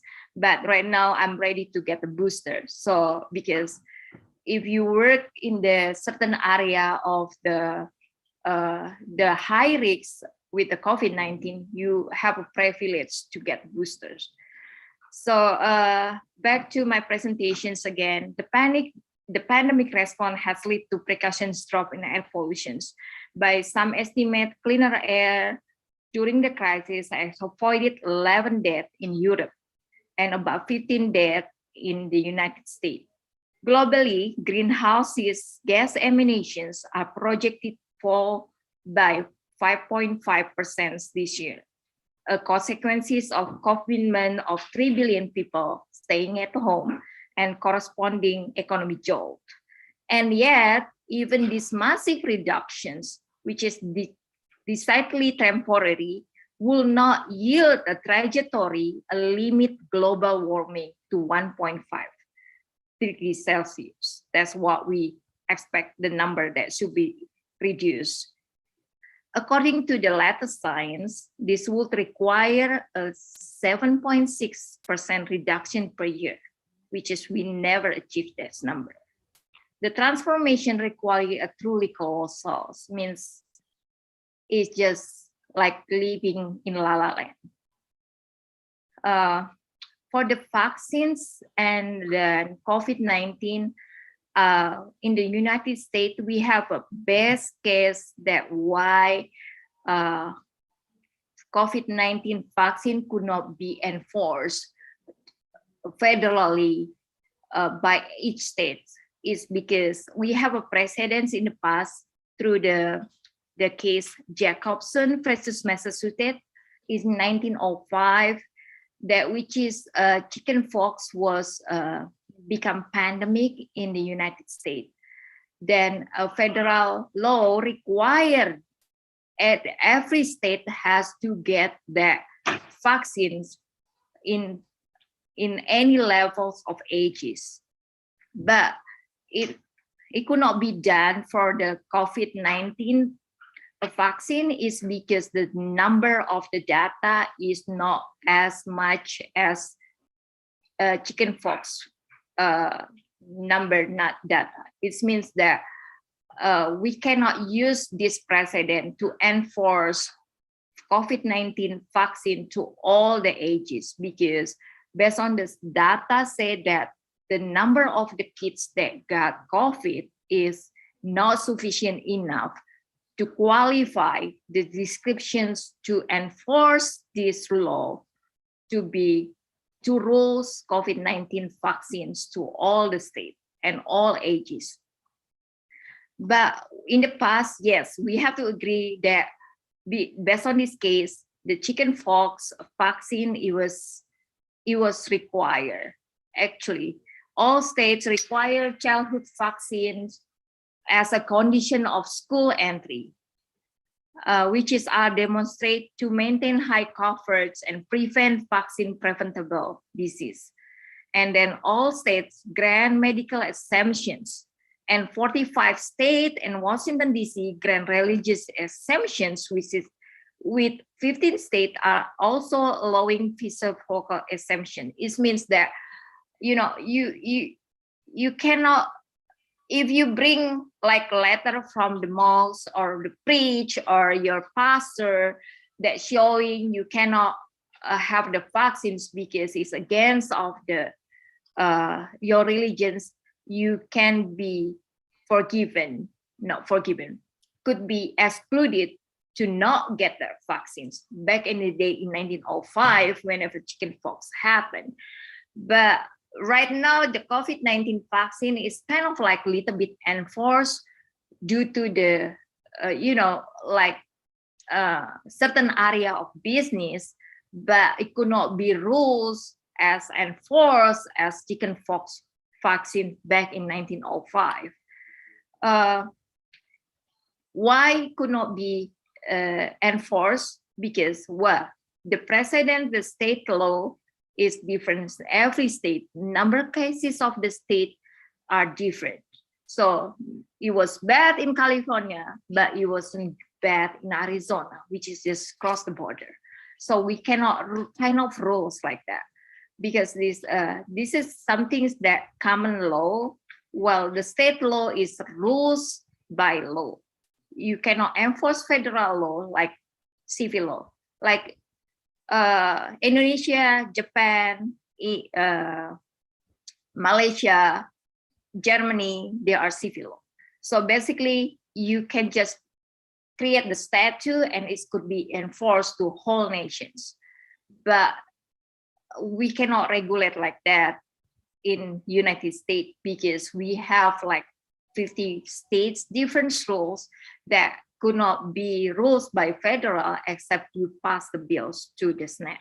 So basically that's a law, different law systems that I cannot make comparisons between civil law and common law right now, because I'm speaking on behalf of the United States. And what happened right now, we have to agree in the United States to reduce to enforce kind of like COVID-19 vaccine is 71% supported company requiring COVID-19 vaccines. The Equal Employment Opportunity Commissions, which is EEOC, that rules by federal, has ruled that the business that compel employee to with the amount 500 employee in that company to submit the COVID test if you don't want to get vaccine. But they require vaccines if you want to back to work, if you have 500 employee at least. But what the effect for that kind of like bill is not even bill, is just regulations that enforced by federal institutions. There's a lot of lawsuits, and some cases is lost, some cases is win. So the precedent is different in every state.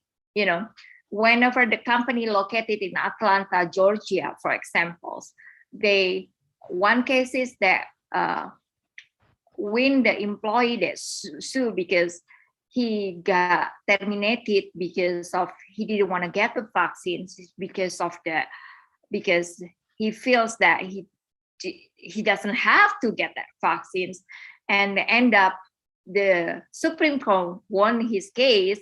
So in Atlanta, Georgia, is not enforced to require the vaccine or either to submit the COVID test every week for the employee to do so. So this regulation is not applied to Georgia. But in California, there's some case that EOC rules won over the employee case. So it's enforced that every company in California that has 500 employees, they have to get the COVID vaccines, except they can bring some evidence they cannot do COVID vaccines is because of the religious belief and also because of the health conditions. So if you can get the doctor note then saying that you cannot get the COVID-19 vaccine is because your condition, your body cannot resist with, for example, I don't know, COVID-19 vaccine probably contain of sulfur, like I'm allergic with sulfur. So anything that contain with sulfur will kill me. So basically, I can bring that the doctor note, and then I will be excluded.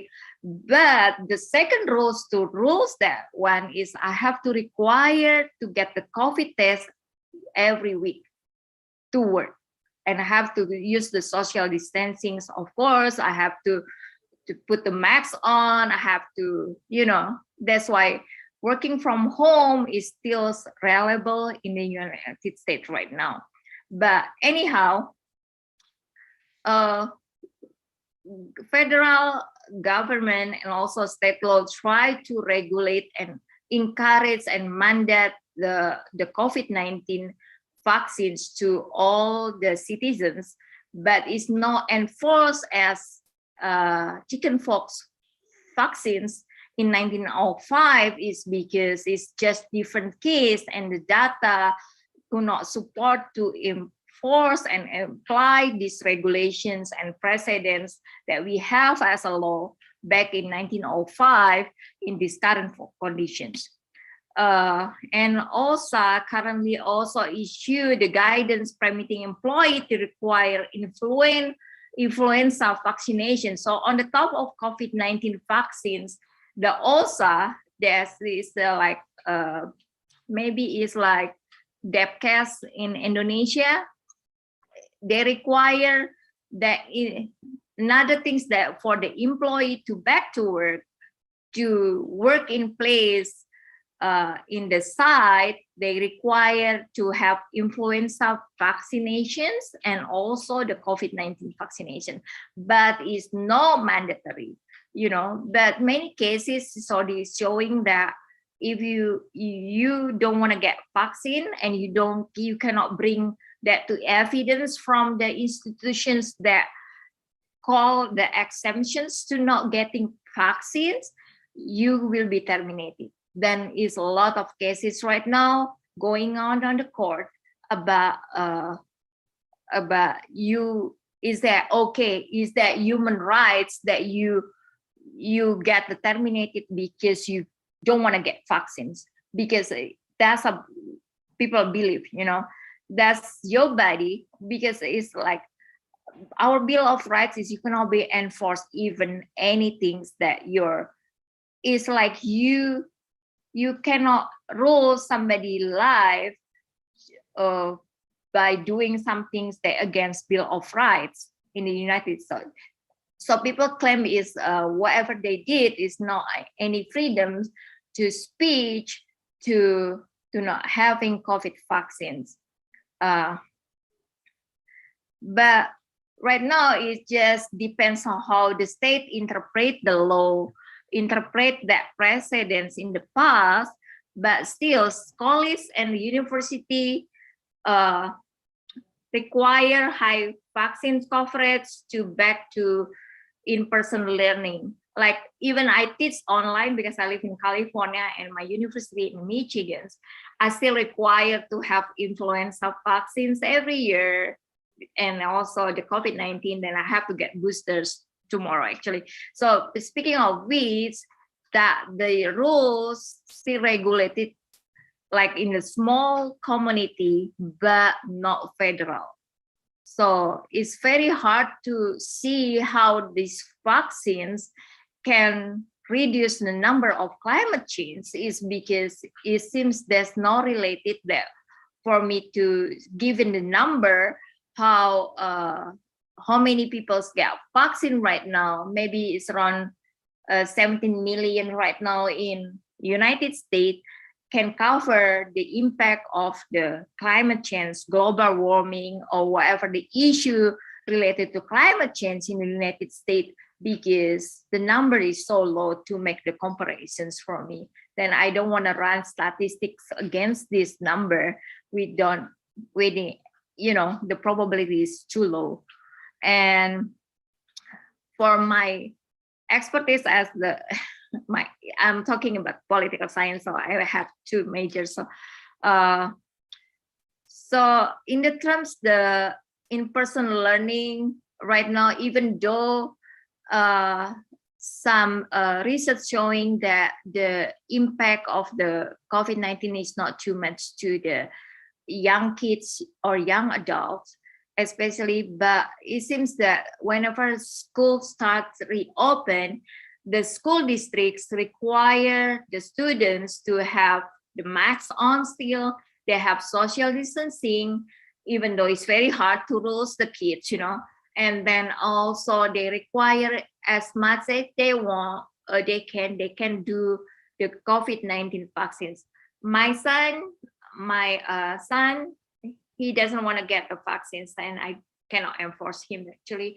But my daughter, she's a little bit older because she's in high school. Then the high school is more strictly, and then the number is like they more have an activities. So the high school is more require the students to have the vaccine. So it depends on the age number, even though the research not showing too much that the COVID-19 impact too much number to the kids. And what I'm trying to say over here also, just the small regulation is can be rules the number of the people take the vaccine? No, because there are two assumptions. They can play their rules.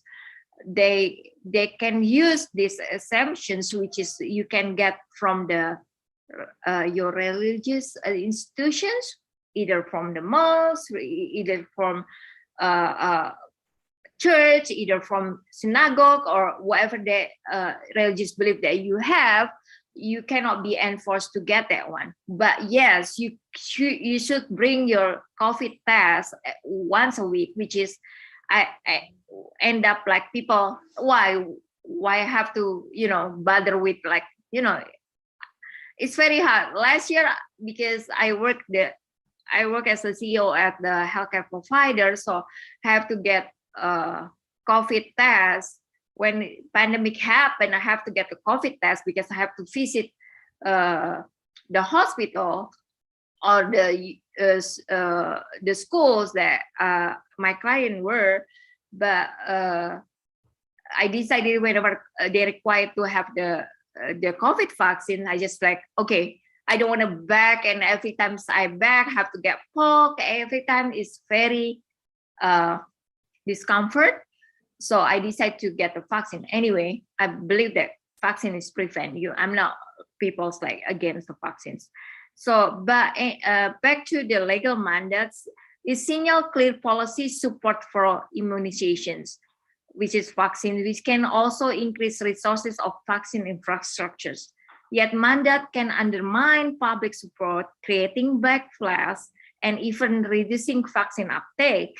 Mandate may be useful in the future, maybe, but again, you cannot enforce the law if not ruled by safety data number. So what happened here, law is not like we making law over years is slightly different with the country with the civil law, like Indonesia, Japan, Malaysia. But we have to pass to the state law, and then after that you can bring that to Senate, which is you have to get the majority voting for that one. It's a long road to get the bill passed. It's probably 5-6 years. Maybe is the COVID-19 is not big issue again. So So it's a little bit difficult to imply the mandate of COVID-19 vaccine in the United States because we have 50 states that have different rules, and also to brought up the bill to the Senate is not easy task. You have to get 50% pass the bills, and then you have to get 2/3 of the majority Senate. And we were talking about Senate is not like, is to Democratic and Republican Party and the minority and majority and who run the Senate. So it's not something that easy to imply like next year or 2 years. We are talking about 5-6 years ahead, and then to enact the law in the United States is also expensive because we have like a lot of majority commodity also for interest people in political party. But okay, I have to agree that immunization or vaccine coverage sufficient to achieve community immunity. We reap enormous health, social, economic benefit. But to rule the vaccine mandate in the public support is really, really hard to achieve that one. It's because it's expensive and have special high risk and high value setting. Is not, you have to come with the safety driven data with longer term safety data that is part of the comprehensive package, which takes like years to get that passed. So I still don't believe that to regulate the vaccines as the mandatory, like back in 1905, whenever chickenpox pandemic happened, based on the Jacobson versus Massachusetts in COVID-19 vaccines, could not be happen, especially in the United States. So one thing I'm trying to highlight this way is I still not believe that, I still believe there's no correlation enough between mandatory vaccine and climate change because it's two different things. Well, vaccine probably it's really helpful to get back to the society, back to slightly normal. I'm saying that I still using masks to go to the grocery. I still, have a social distancing. I still prohibit my kids to be around like, elderly just because, it's just for the precautions, but I still believe that vaccine, it does help, but it's not totally answer for the climate change solutions. That's all. Okay. Thank you. Thank you. That's it, Dr. Penrose? Yes, thank Okay. you, Ari. Thank you. Thank you, Dr. Penrose. Just a little bit to kind of before to what she said. So pandemic COVID-19 cases really affected all part of our lives, which really created chaos in my words. But the positive side of that climate change is because due to emergency public activity restrictions, the air pollution dropped. And although the drops still could not meet the annual global emissions, which is 7.5%. In relation to pandemic and climate change, the example that ever occurred in 1905, where the disease of chickenpox disease, chickenpox disease spread. The chickenpox, the U.S. government mandated that every every kids, or I think is it everyone, I guess, get chickenpox vaccine. It's not only kids actually, Arya. It's everyone's. Like It's all, everyone. Okay, cool. everyone. It's everyone was mandated to get chickenpox vaccine. It's a 1905. But the case is quite different from what it is currently happening with the COVID-19 vaccine. So although I think it's Joe Biden. No, it's Joe Biden, the president, right? I think rule that 71% or 2/3 of the workers have to get vaccinated, right? Yeah. Yeah, But it's not mandatory. It's not regulated. It's not. Yeah, it's not mandatory. It's not regulated. Encouragements that the company with 500 employee, you have to get the vaccines. Yes. If not, you cannot back to work in person, which is everything's open, so everybody wanna back to work, but some people they have restrictions to do that. So basically, it's not like you cannot really enforce to do that. Yes. So yes, it's not a mandatory, but it's an encouragement that everyone, especially workers, should get vaccinated. Although, I mean, if the COVID-19 vaccine became mandatory, it could cause backlash from society because of religious beliefs and also certain health conditions. So based on what Dr. Pedro said, as what she is experiencing now, that the person who has not gotten vaccinated yet, they must get COVID tests every week, whenever they go out, whenever they go to work, I guess, or public space, or to hospital. So, and Doug Penrose mentioned that there's no correlation between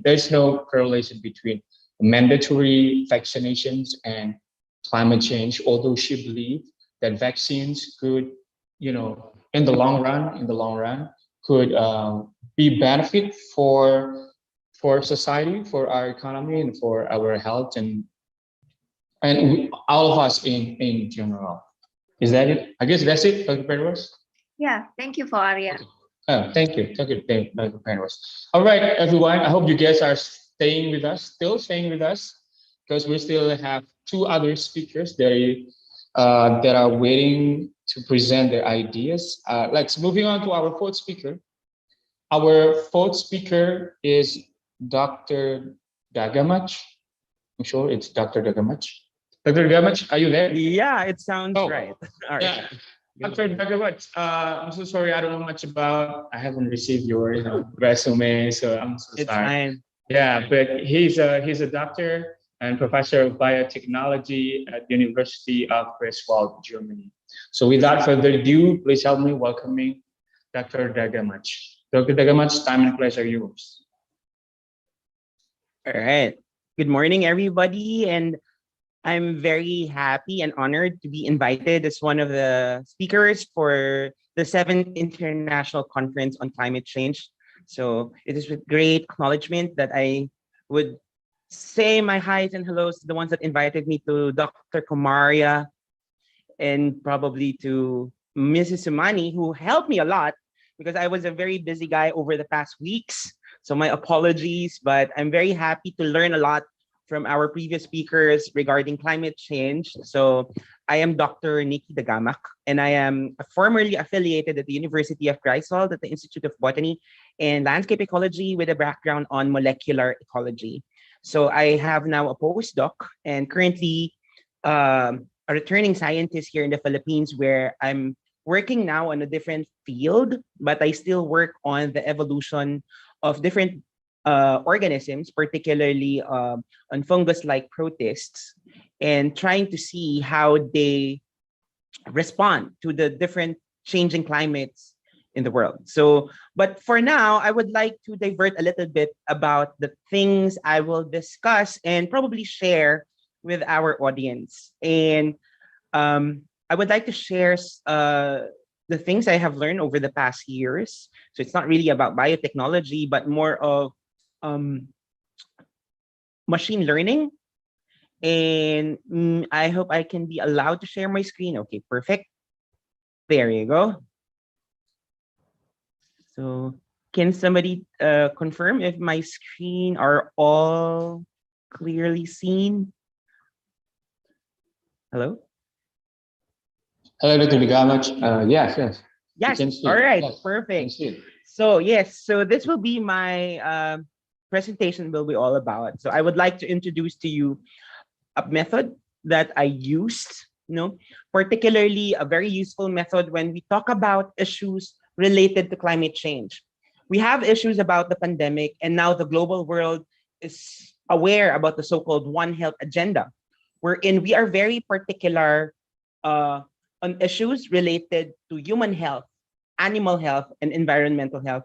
And these are myriad of factors that are actually influenced by, and we see how these myriads of factors are interrelated.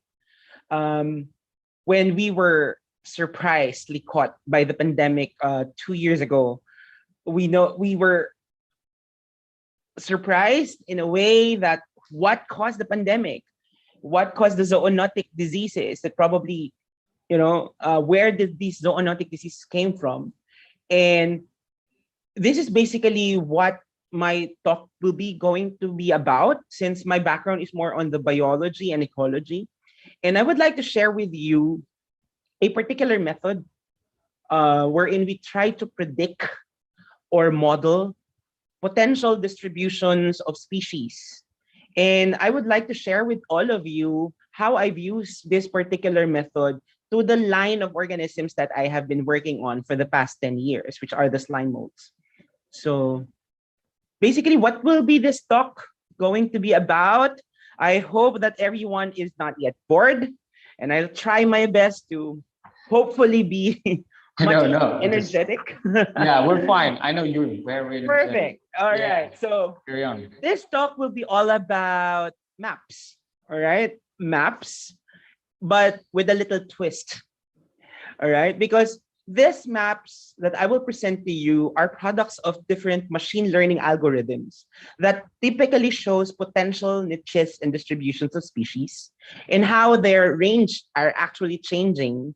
And actually, these maps can also show predictions on how they can be distributed over different climate change scenarios.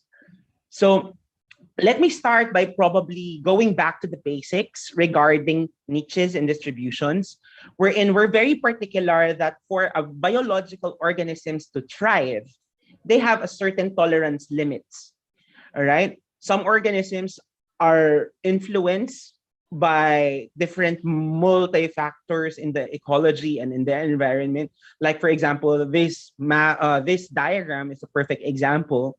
We know that a frog will have a certain tolerance limit. They cannot live in a temperature that is either too cold or too hot, or even in in a place where there will be too wet or too dry. So there's just a specific idea wherein a comfort zone for a particular organism is known, right? And that's how they are distributed in any types of location. So this is basically the background of the niche and distribution. But let me give you a more focused discussion about what's the niche concept it's all about. This is actually a more simplified version wherein we talk about the BAM concept, okay?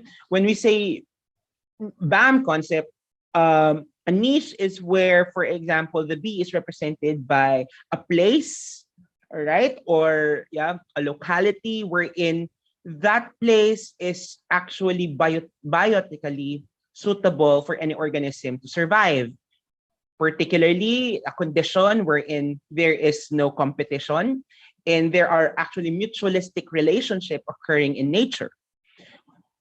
Also, a comfort zone for any organism is where their abiotic conditions are suitable. May it be in form of temperature, precipitation, and annual rainfall, and other abiotic factors that we can name. And lastly, it's not just about these biotic and abiotic factors that we need to consider. We also need to consider that that organism is capable of going to that place And hence, movement is a very important factor to consider, because sometimes, even if that place is suitable for that organism to survive or to live in, they are not invaded because of some, for example, geographical barriers or other reasons why they cannot invade that particular area. So this is basically the whole concept of the niche, wherein you have a biotically suitable, abiotically suitable place, and you are able to actually move to that location. Okay. And the ideal place is, of course, the one that is in the center, right? That's where you are expecting all these organisms to survive or to live into. And what we see here, okay, there are two more concepts I would like to discuss. It's about, for example, the fundamental niche concept, wherein we consider, right, the full spectrum of the abiotic factors, wherein, so here, the A here is actually the fundamental niche, wherein obviously, okay, all these abiotic environmental conditions are suitable for that organism to survive. But in reality, so it's like the expectation, but in reality, what we have are the so-called realized niche, okay, wherein we are only given, all right, this small part of that area, all right, where that organism is expected to survive, because that area in the middle is what I was mentioning, biotically suitable, and it was able to move from that location. Okay, so given that idea of niches, all right, we now know that because of that niches, we will have different distributions of any biological organisms. And basically that's what will be my talk is going to be about. It's about using computer algorithm to predict potential habitats within a particular landscape that have at least correlated or similar environments to the area that have been already reported from previous studies. Okay, that's basically what my talk is going to be about, nothing more. However, these informations that I will probably share with you will have a very good ecological knowledge for us, especially for many people who are now aware about climate change, the climate change scientists, the data scientists, right? We need to show to them how predictions and models will be in the future, so that we can try to convince more people that, hey, climate change is happening and conservation is of urgency. Once you affect, for this climate change are affecting not just the environment, but how different organisms and diseases are now actually affecting the world. That's what we see with the global pandemic. So another basic things that I would like to clarify are the different approaches when we do modeling. So basically the whole talk will be just about correlative modeling. In this type of modeling, what we do is that we know the specific location. We have previous records of occurrence of a particular organisms of our interest. And we are just going to find or predict what other areas in the world or in a particular locality based on your research question, you want to find these organisms, or putatively these organisms will be expected to thrive. Okay, that's basically what the correlative modeling approaches is. The other hand, mechanistic modeling is more robust in a way that we need to have a complete biological understanding, most specifically physiological responses of a biological organisms, not only to its development, but how it responds to its environmental factors. And for these modeling to work, it needs to have a lot of basic knowledge and a lot of basic information. And especially now that many organisms are not yet well understood. So most of the modeling approaches, especially when you try to do your Google Scholar, you type species distribution modeling or environmental niche modeling, most of those modelings are associated with or using correlative approach. All right, but nowadays I was so surprised that there are already a lot of in silico computer analysis that has been done, or modeling analysis has been done for the past years, maybe because now we're limited to do a lot of field studies because of the pandemic. But most of the publications that have been ongoing for the past years, are now switching to do most of these computer generated models. Okay, so how does species modeling work? So probably I will just give you a very simple idea how this modeling works. For example, you have two variables, and all of those variables in a map, you use a grid, right? And then for this grid with specific sizes of the grid, you find the grid where that specific organism was found. All right, so meaning those organisms, or that positive sign that you're seeing, is the grid where that organism was found or found occurring based on the variable that you are working on, especially whatever type of abiotic variable. It can be temperature, precipitation, annual rainfall, name it. Okay, so, but in reality, there are a lot of factors that influence the environment. It's not just one variable. It can be a myriad of variables. So for example, here you have two variables. So when you apply or combine those two variables in a new grid, this will be the expected places, right, where you will find them. You won't find it here, even if in variable 1 it was positive, but in variable 2 it was negative. So the model will say it will not be found here because it's now considering all the possible correlations of variables where they were expected to be found.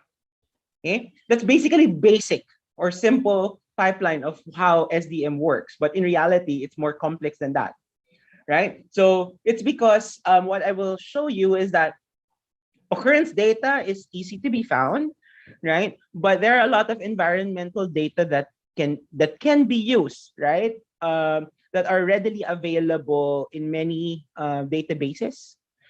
And what you do is that you put those organisms' occurrence records on a map and overlay them on different maps with different environmental factors. Usually the maps that you use are raster data, meaning they have a particular quantitative information that the model will be using.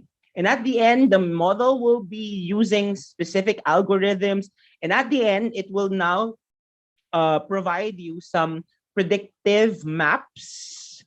All right. And later, in a few minutes, I will give you some case studies wherein this SDM actually was used. All right. So, however, a very important thing to remember is that obviously the lure of technology, particularly when we hear modeling or in silico computer assisted studies, is that everybody was like, yeah, this is something, this will be the future, machine learning, artificial intelligence, big data science. All right. However, I always remind people that in modeling, all right, whatever type of data you put in will be very influential to the result that will come out. Hence, if you put a garbage data, no matter how perfect the model will be, you will always end up with a bad result or a biased result. It's also the same thing. If you have a very good amount of data, but the model that you have been used is quite problematic or in a sense not well calibrated, well, of course, it will still end up with a garbage result. So I use this paradigm that anything that you put in, like a garbage in, you will always have a garbage out paradigm. So it's very important that you will have a very good background of your data, and you also know which type of model is appropriate. And however, it's very subjective. That's why in modeling, it's very important that if you have a modeler, you also know you have a collaboration with someone who is an expert on the field. It can be a biologist, an ecologist, an economist, or even a biochemist, right? So how does the pipeline of modeling work? So I showed you a very basic pipeline a while ago, but here's a more detailed thing I would like to share with you. The first thing that is usually used is to actually collect data.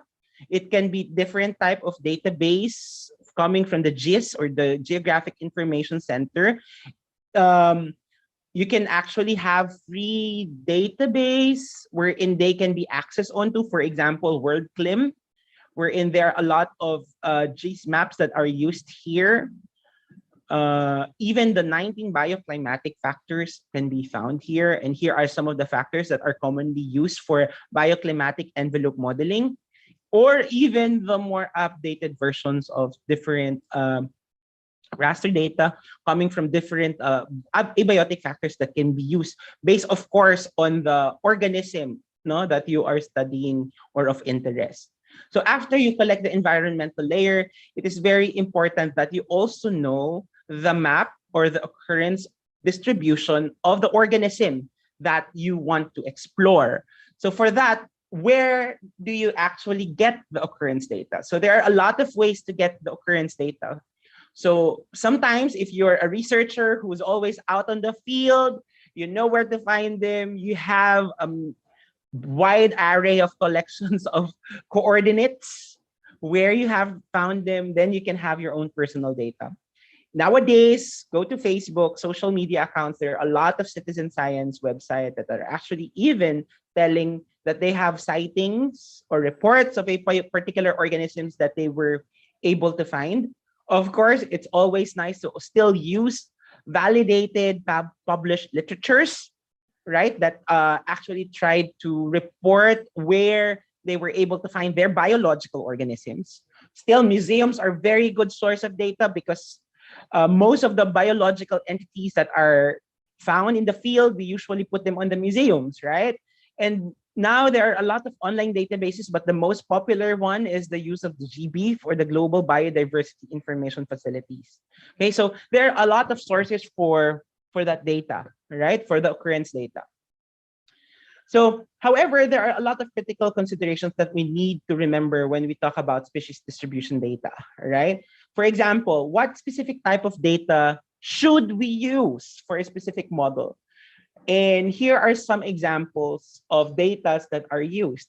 So obviously, different models will have different data they require to use. For example, the presence-absence data, wherein you were there on the site, you know that they were there, or it's expected to be there, however, they were still absent.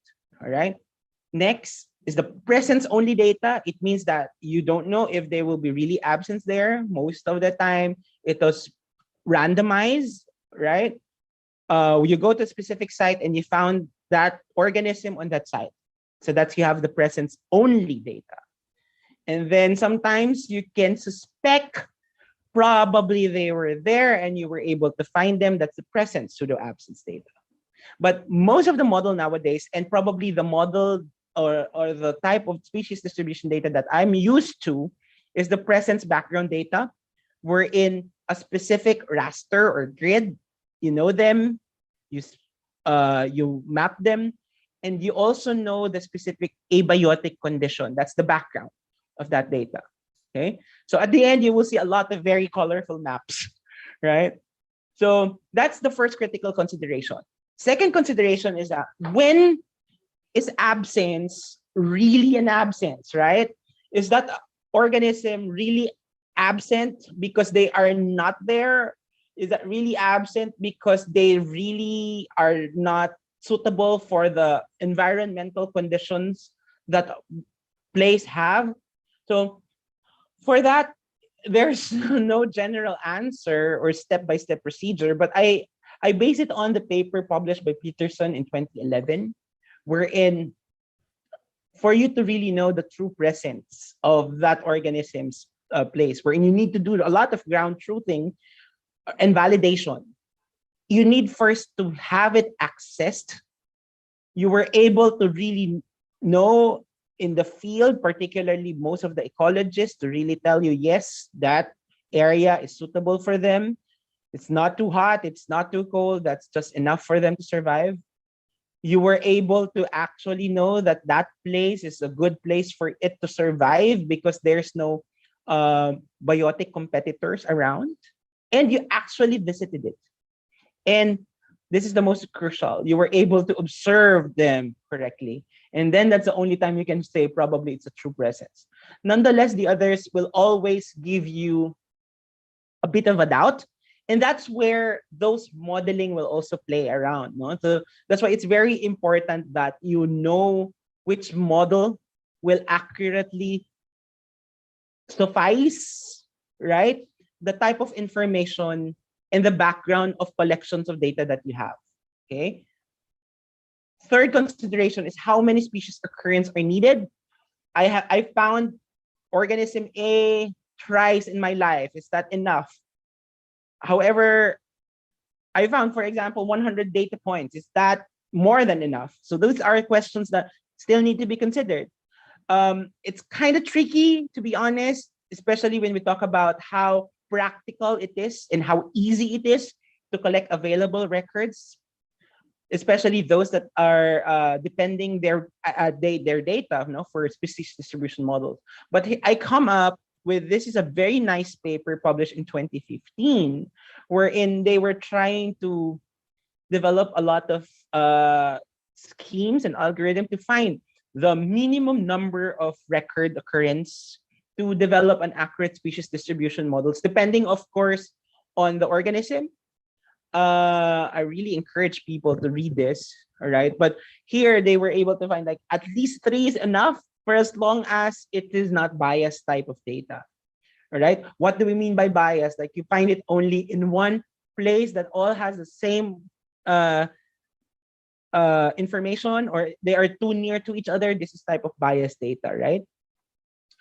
So yeah, that's my fourth question to consider. You need to ask the question, are my data biased? And because like what I mentioned, when you are working on a lot of technology nowadays, particularly modeling, you can be easily lured, like, okay, this is so easy. In 2 days, I can get an information. I can get a result, publish it, do some discussion and stuff. But it's very important that, like what I mentioned, garbage in, garbage out, to always be meticulous with the type of data that you will put into, because it can be prone to biases, especially, for example, like I told you, like if you find a record occurrence that is only focused on one place, is it enough to really inform you that that is really the most suitable habitat, right? So again, that's kind of tricky, but it's very important that you're not lured with this complicated technology and you're really sure with the data that we've been using. I can share with you some of this experience. When I was trying to look, for example, for data in the GBIF, I was so surprised. I will tell you the story about this. I thought I'm getting a lot of good data, and then I found out that there are some informations that are wrong, or sometimes they are data sets or coordinates that are invalid for the purpose that they have a different name codes, So yeah, so that's why it's very important that you really check your data. Last, are the spatial records accurate? Because I realized, for example, when you do modeling, most of the informations, especially when you try to go to the museums, they have vague, all right, or volatile informations. Sometimes like 5 miles west of, it's not clear. So you don't have real coordinates, because what you need to really put them on the map is an exact coordinates. All right. Sometimes the information tells you that it should be in the river, but when you put the coordinates in the map, like for example, just try to use simple Google Earth, you find them on a building. So here, that's why it's very important to always do a lot of ground truthing to check all these coordinates. And it's very important that as citizen scientists of the world, we even know how to do basic GPS system devices, so that, especially for some scientists who always go out on the field to collect very good information using their GPS system. Okay, so after getting all these species occurrence data in layers, of course, that's the time that you put them all together in a particular model. And there are a lot of models that can be used. However, I'm very critical to really remind everybody that models needs to have a proper calibration. Most of the time when you start modeling, you always try to use the default setting, and there's always a tendency when you do that there will be overfitting of the data set. So, and then as you do modeling more and more, you will realize a lot of things that needs to be adjusted. But what I want to highlight here is that different model softwares that are currently available use specific type of data. And here are the different types of data sets that are used specifically. What I'm more familiar is the most popular one called the maximum entropy, or the MaxEnt, this one at the last part of this table, because they use a very user-friendly algorithms, and they use present background, like what I've mentioned, no? So this is a very easy to follow, and they are now the most widely used. If you type the word maximum entropy modeling, probably in Google Scholar, you will find a lot of studies related to that, especially those that are related probably now to the pandemic or even on climate change. Okay, after having the model, of course, it's always nice to visualize the result through maps and improving them. No, what you can use is always the different GIS system. You can use ArcGIS mapping, QGIS, DiverGIS. There are a lot of mapping softwares that can be used so that you can project the result of the model that you got.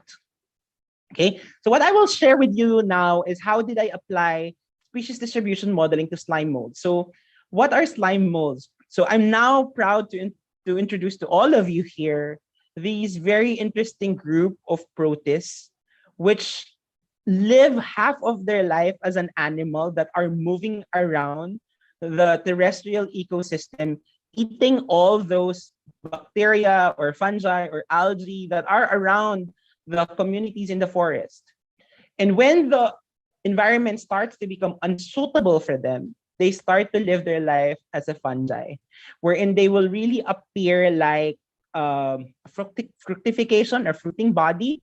So like what you're seeing now, I hope it's clear, this small clip I got from BBC, right? So what you're seeing here is the animal stage. So they're blobs and they're creeping around a particular substrates, and and yes, you see, they're eating these fungi or any dead organic matter also, no? So, and now what you see here, after they consumed most of the things that they can eat, they start to again morph, no, or to change their appearance to a more fungal-like structure that has a fructification. And usually the reason for that is they want to start to move, no, to disperse around, to release their spores, to go and travel, no, similar to pollen. They can be capable of long distance dispersal, right? So what I would like to highlight is that these organisms are now known to be the biggest microbial predators in the soil.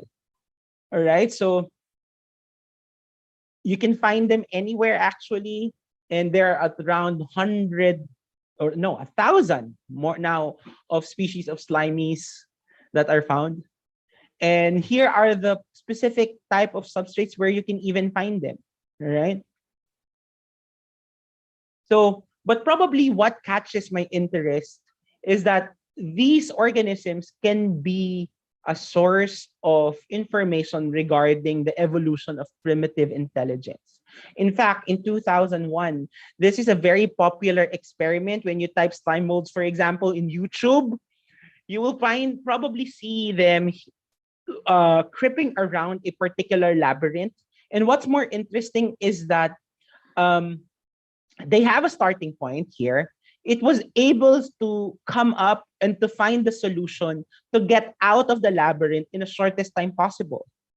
All right, so this paper actually by Nakagaki et al. Is very popular because now they really try to conclude that these slime molds has the potential to actually decide, no, even in a very complex path, no? And this can be the missing link, no, regarding the primitive intelligence, because they don't have neurons. What they have are just groups of cells, multinucleated cells that are creeping around, right? Another experiment that I probably would like to talk about, no, is another popular experiment that was published in 2008. It will be very fast because it's so fascinating that I would like to share it with all of you. And this is something also related to climate change, because what they did here is that they exposed the slime molds to time intervals, all right? And like, for example, at 12 o'clock, at 1 o'clock, 2 o'clock, all right? They're exposing it. However, at 4 o'clock, they always try to stop the time, or not the time, but to change the temperature. And what they observe is that when they stop the temperature at that specific time, the slime mold was able to also stop moving.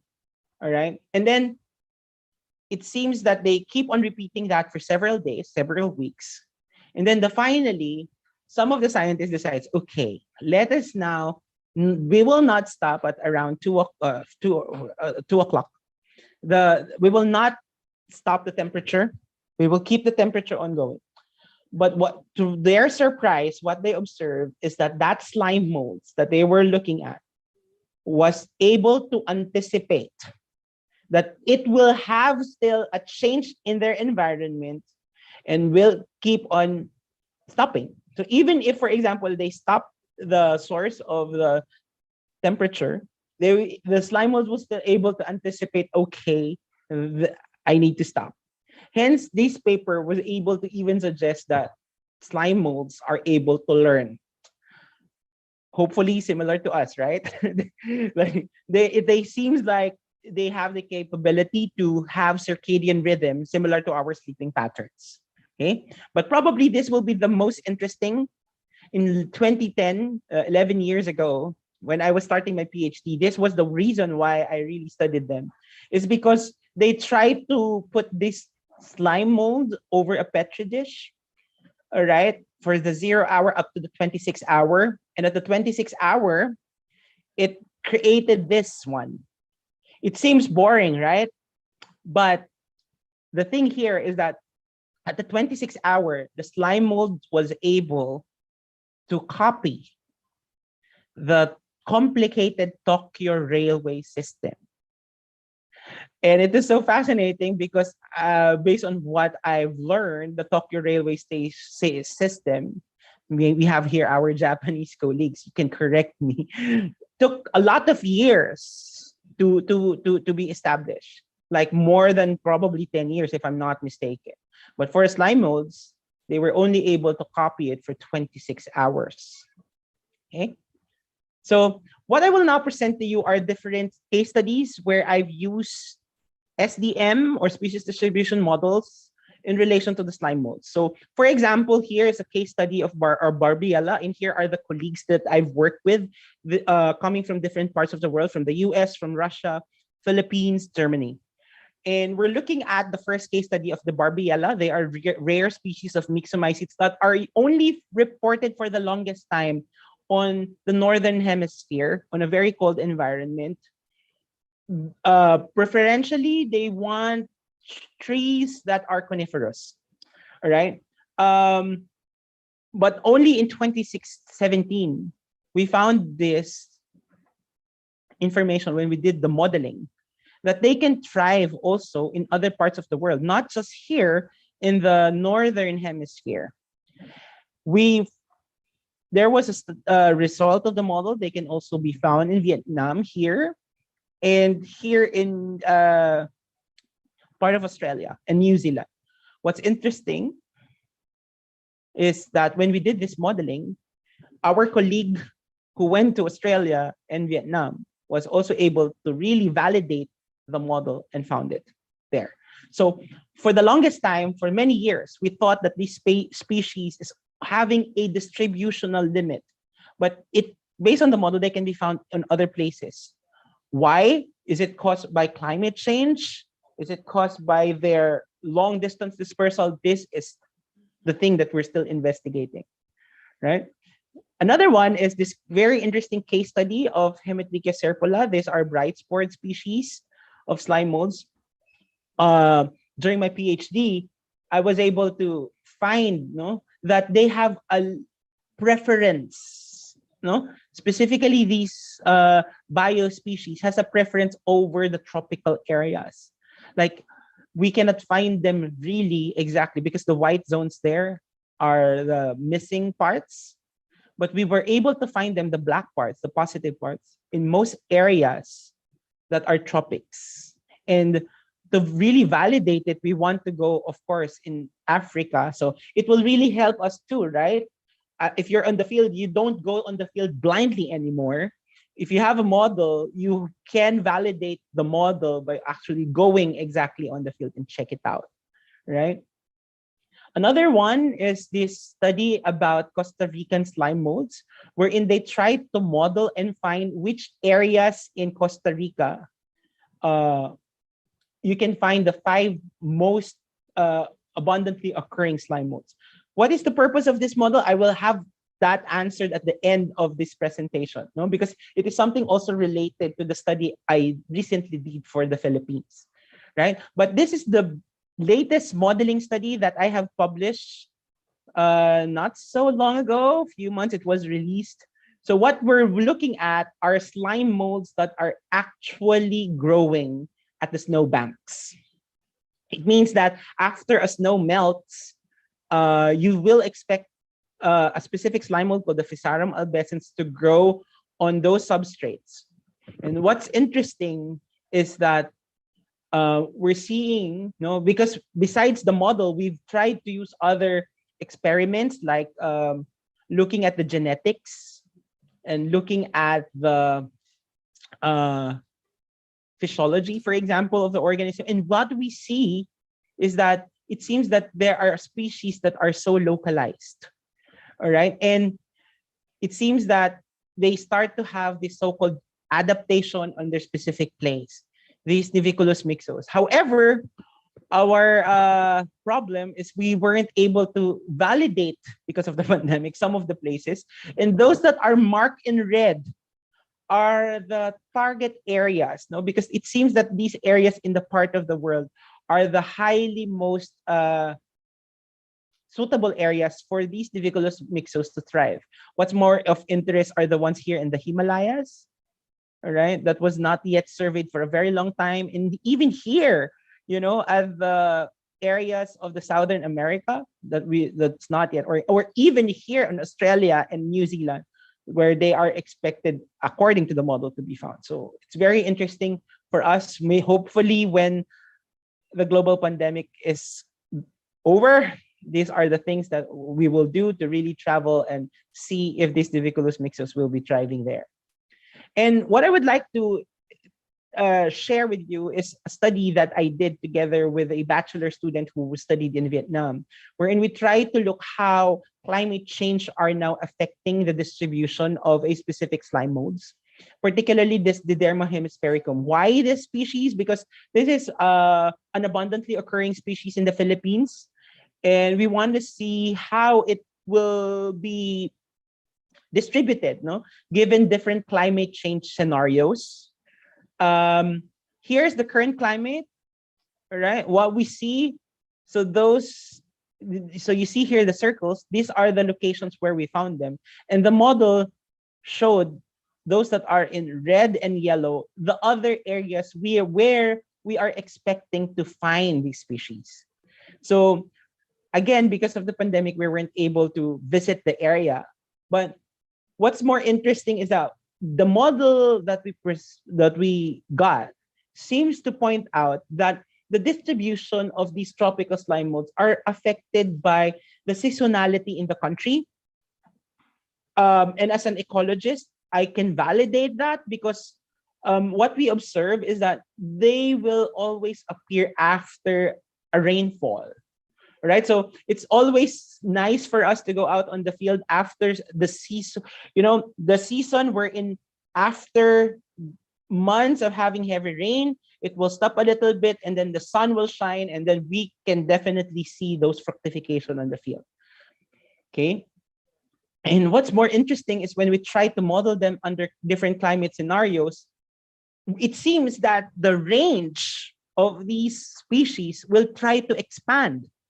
All right, it will go to other places wherein we didn't expect them to thrive, particularly on most southern parts of the Philippines. What's more interesting with that is that most of these areas in the southern part of the Philippines are now having urban development.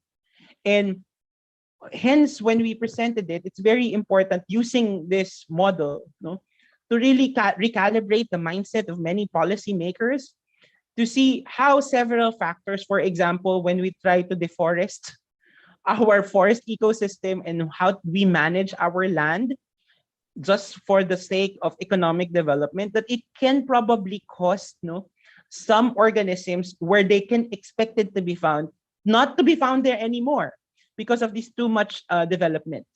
Okay. So what is the take-home message of my whole presentation?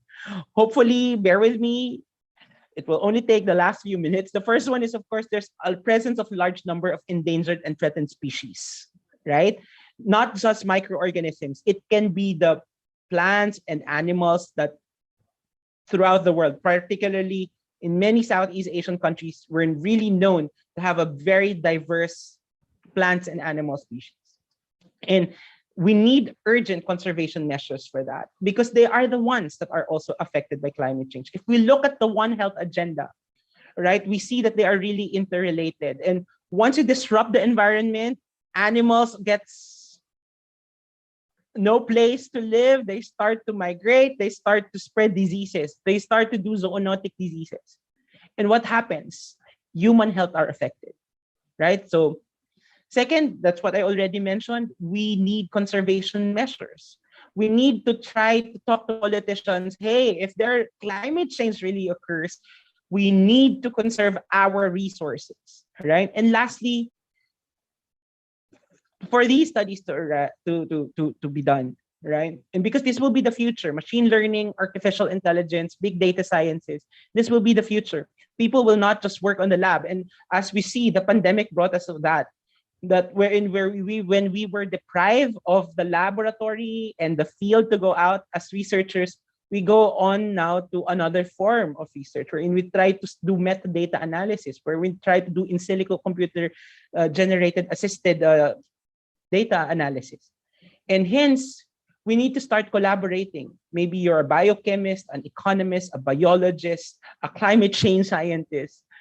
The way forward for us to really combat diseases, especially at the time of pandemic and especially of the climate change, is to start really doing our job, to collaborate and to talk about. And I guess this type of platform wherein we try to talk about and discuss this form is just a way forward. So again, thank you very much for your kindest attention and looking forward for a very fruitful discussion with everyone. Thank you. Thank you, Dr. Dagamach. All right. So you've talked a lot and you talk passionately. This is the field of your expertise. Yeah, you're very passionate. I like it. I just want to apologize in advance if I could not really summarize what you just said. Basically, what you just said is that you are developing a species distributions model where a method to predict potential, distributions of species. Yes, correct. Right. And you also talk about niche concept where, an example of a frog when they can live in their comfort zone when certain moisture are obtained or certain temperatures are obtained, right?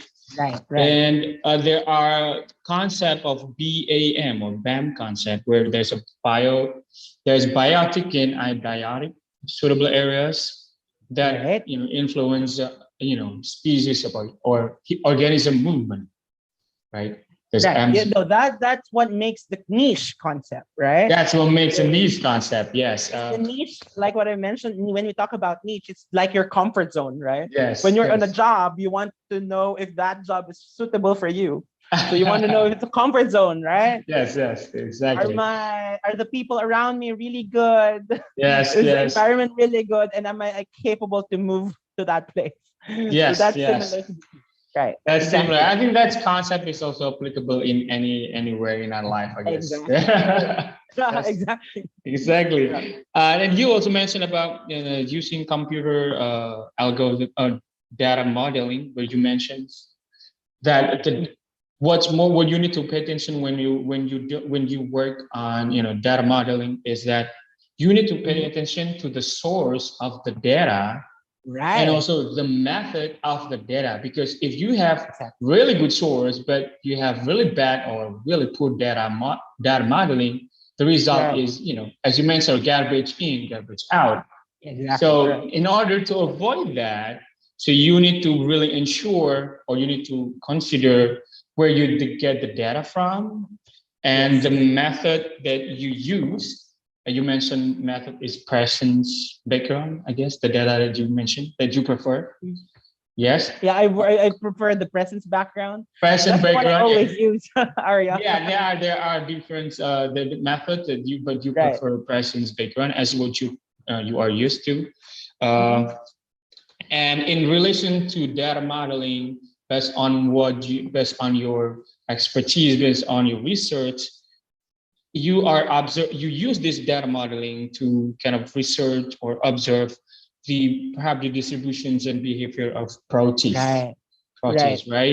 Where I just came to my surprise, I just knew it's actually, behave half animal and a half fungi. It is actually my first time, so I was surprised how when you show the video, it was kind of interesting when they move like animal, but they are but finally crawling, creeping, crawling, and finally they disperse their spores like a fungi. This is amazing. Exactly. This is amazing. So, and you also mentioned some other protist species that you've been working on, and how you collaborated with other researchers from different part of the world. And one of the messages the three messages, I guess, remember, three messages that you want us to take home with us is how we need to prepare of, there are a large number of endangered species that are threatened by climate change. And I guess to my, kind of my personal opinion is how this protests can be a really good indicator whether the climate is changing or not. Based on your data, based on your data modeling. That's what we are doing right now. We're currently under a German-funded project. We're looking at how this species is responding. The first step is actually the Nidicolous mixos I was telling, but I cannot yet diverge the whole story because we're still on the verge of finding out. Right. I see. I gotcha. Okay, and that's why because there's potentially large number of endangered species threatened by climate change. We need some kind of conservative, I would say, conservation measure, and there should be conservation measure. And the thing that conservation work cannot be done if we don't collaborate, right? Exactly. So collaboration is very important. I think you got everything right, Arya. All right, thank you. It was interesting, really interesting. Okay, thank you, Dr. Nikita, much for your presentation. Let's moving on to our, last but not least speaker, Dr. Kamaluddin. Assalamualaikum, Dr. Kamaluddin, are you there?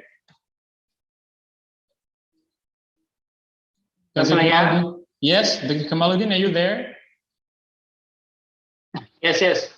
Yes, Dr. Kamal, just a little bit, I just want to tell a little bit about you to our audience. Dr. Kamaluddin is an associate professor of soil and environmental science at the University of Putra, Malaysia. He earned his PhD from University Putra, Malaysia, and in which he is currently teaching now. So without further ado, please help me welcoming Dr. Kamaluddin. Time and place are yours, Dr. Kamaluddin.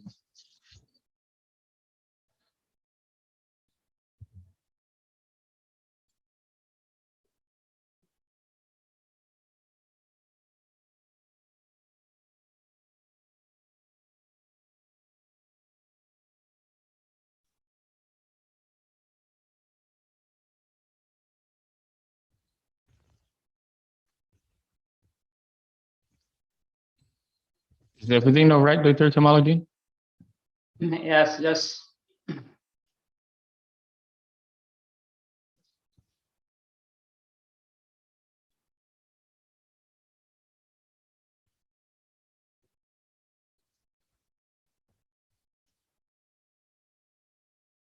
Assalamualaikum, good afternoon. Good afternoon. the Honorable Chairman of this conference and other Honorable guest and the participant are welcome for my presentation. So my presentation title is the effect of the biochar application for the minimizing greenhouse gas emission and impact on the climate change. So nowadays, due to the global problem, the agriculture food is problem for us. For this why, if you want to change, maintain the climate change, and if you want to increase the demand of the population of the world, so we need the proper agriculture practice. So due to the imbalance, fertilizer management, other soil forming factors, so day by day the soil degradation is going to happen. For this why, the yield also is decreasing day by day.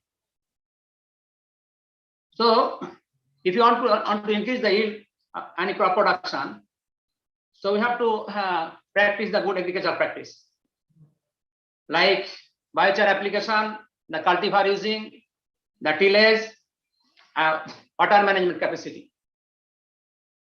So due to the excessive human land use, it will affect to the greenhouse gas emission, especially the carbon dioxide, the nitrous oxide, and methane oxide will be increased. Thank you very much. So sorry to interrupt. Do you have presentation that the audience can see? The presentation, the PowerPoint, do you have PowerPoint so that everyone can see and learn from your presentations? Yeah, so I cannot see the slide. Could the committee please help Dr. Kamaluddin to slideshow his presentation?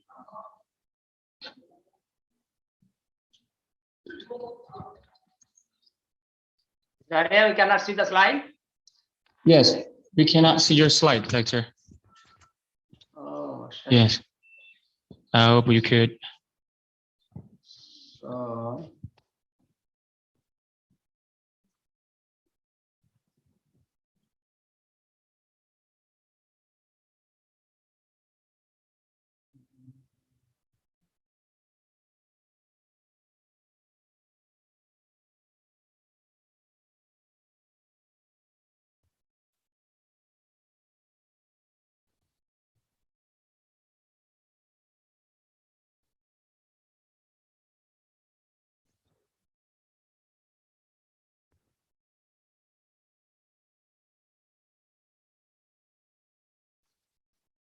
have you seen the slide now?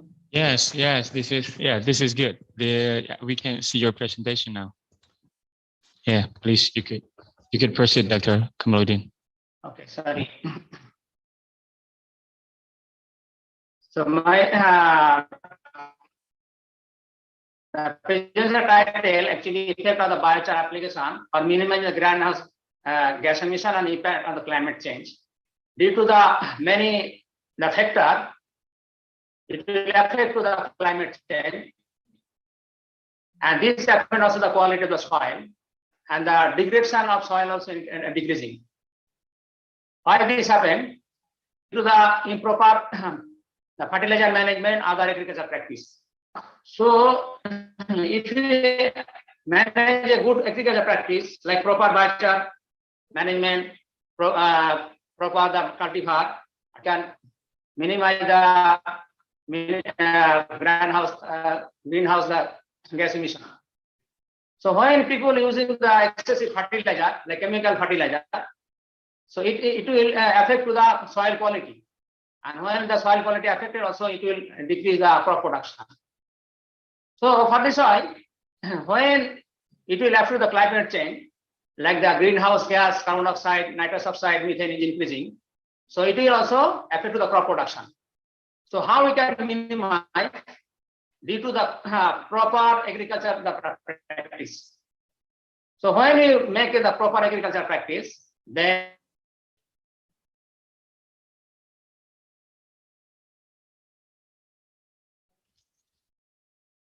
Kamaluddin, I think we're having internet connection problem here.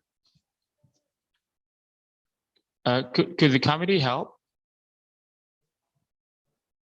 Or is it just me who cannot hear Dr. Kamaluddin voice?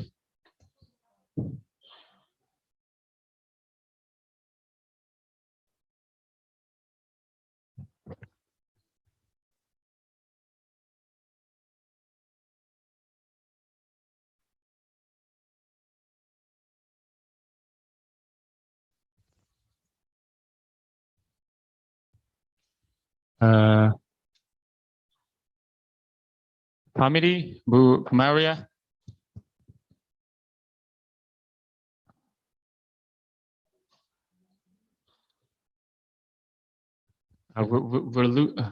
We lost Dr. Kamaluddin from our, online seminar.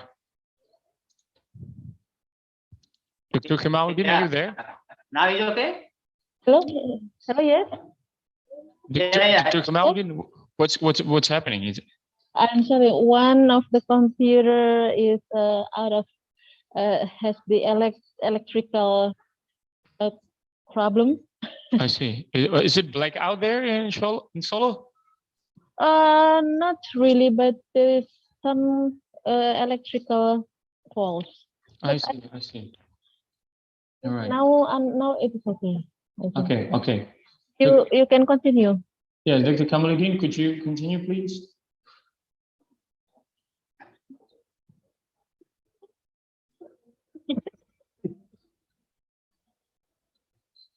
Dr. Kamaluddin? Dr. Kamaluddin? Can you listen to me? Yes, we can hear you. Yes, we can hear you. Just a little bit. You can continue. Yeah. Can you share your screen again, or I should share? Maybe someone just help Dr. Kamaluddin with the presentations. Okay. So yeah, Dr. Kamaluddin will just focus Can you see the slide now? talk. yes, No, sure. Yet. So let me try to screen. Is it okay? Can you? You can see the slide now? Yes, we can, Dr. Kamaluddin, we can see it. Yes, please carry on, Dr. Kamaluddin. So now we can proceed. Yeah, maybe you just Okay, from this slide, yeah, you see the when the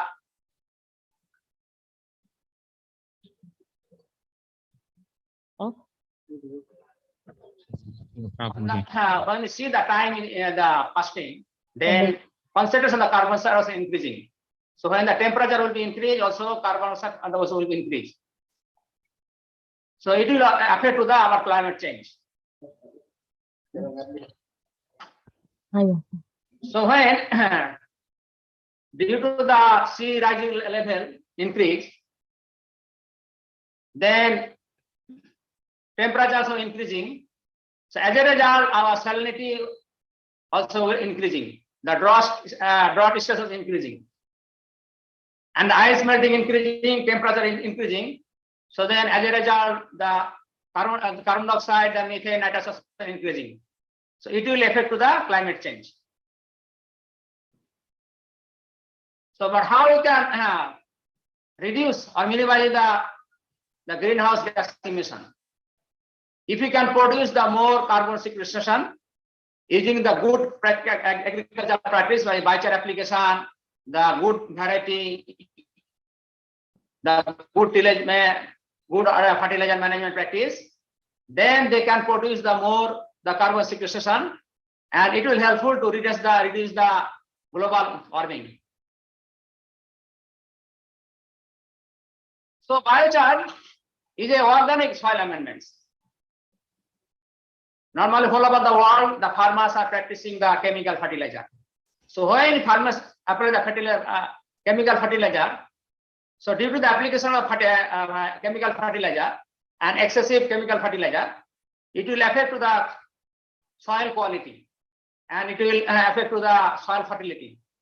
So when the nutrient not available in the soil, then crop production cannot go properly.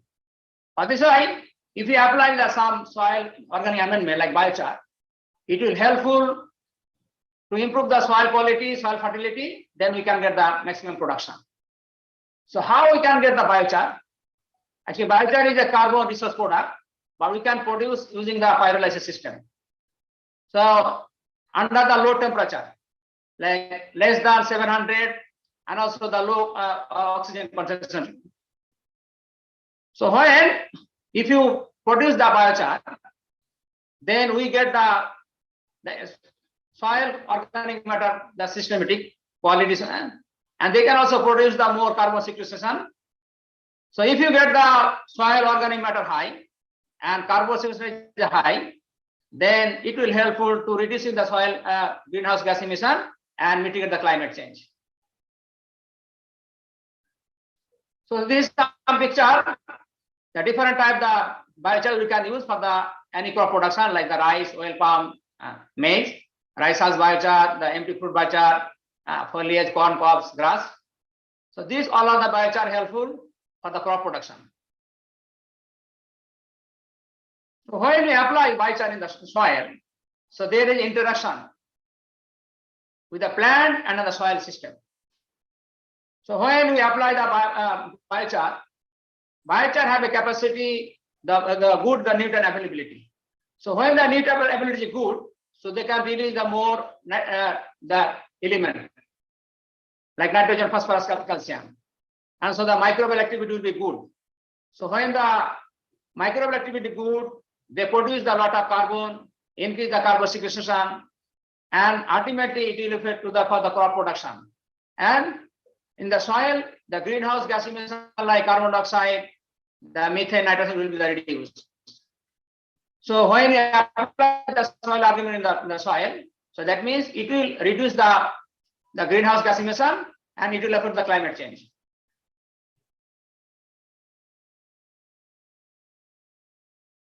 Function of the biochar is a potential for the crop production.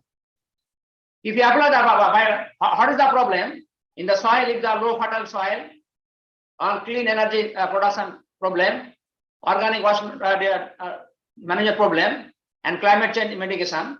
So in this case, if you supply the biochar, so it will helpful to increase the soil health and increase the carbon sequestration, and it will help to reduce the greenhouse gas emission, and it will help to sustain the soil quality and the sustainable crop production. So how we can produce the biochar? Using the pyrolysis system. So there is two systems. One is the faster system and the slow system. If the want to produce the faster the biochar, so we need the temperature more than 500 degrees centigrade. But if you have the slow pyrolysis, the temperature will be the less than 500 centigrade. So if you develop the proper method to prepare the biochar pyrolysis, so then it will helpful to produce the soil organic matter, more nutrient availability, and it will help to increase the soil productivity and soil quality. So biochar affects the soil property and greenhouse gas emission. So from the picture we see here, if we apply the biochar in the field, so the porosity, the pH, soil organic matter, CAC will be the good condition, nutrient availability will be good condition, the microbial activity and the microbial properties will be the good. So that means plant easily can get a lot of nutrient if you apply the biochar in the field. So, and when we apply the biochar in the field, that means they also produce the less the greenhouse gas emission. So it will affect to the climate change. So when we apply the biochar, we see the nutrient dynamics in the biochar. So they will the leaching of the carbon or nitrogen will be less, and leaching of the carbon signal will be less. So that means it will helpful to maintain the soil organic matter and also increase the soil and the productivity and for the agriculture in the field.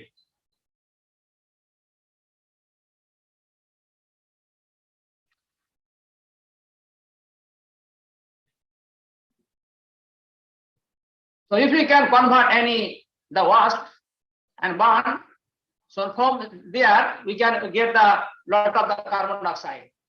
So that means if you produce the burning any waste, so it is long time effect.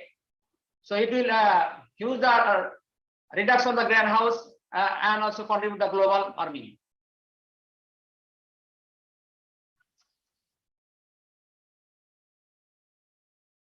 So here we see one experiment we did under the incubation condition. So we apply here the biochar, 10 ton biochar per hectare with the lime.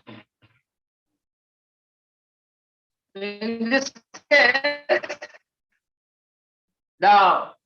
we see here the CO2 emission was higher control treatment. So if you minimize the biochar application, then we can also reduce the CO2 emission and we can also get the maximum yield. Effect of biochar lime treatment on yield contributing character of the coil. So here we apply the different treatment in combination with the lime.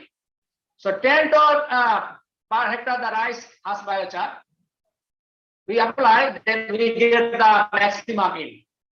So, but if you apply the more biochar, so that it will produce the more the greenhouse gas. So it will affect to the yield production. So when you make a combination the less biochar and less lime, so it will affect to increase the yield and also it will helpful to reduce the greenhouse gas emission. So this is the figure also, another experiment. We see here, if you apply the lime and the TSP, then we can get the less the CO2 emission and also it will helpful for the maximum yield.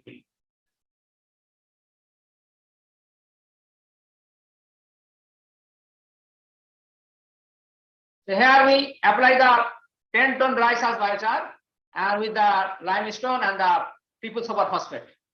So then the cumulative CO2 the emission are reduced.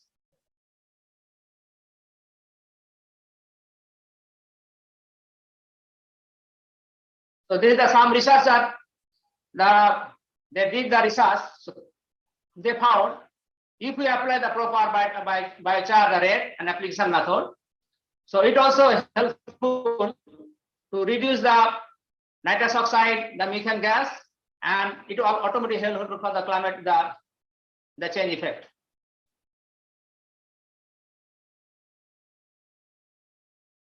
So here we see the some research result.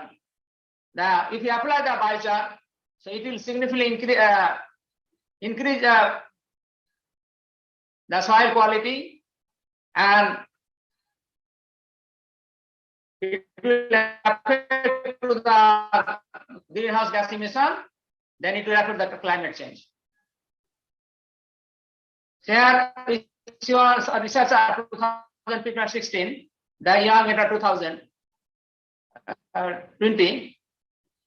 So if they apply the proper method, the 30 ton per hectare, in this case, they get the maximum grain yield for the corn production and also the security. On this side, the application of the biochar amendment, it can help to reduce the soil emission or the methane and carbon dioxide. And when the soil emission of the methane or carbon dioxide will be reduced, that means it will also reduce the global warming.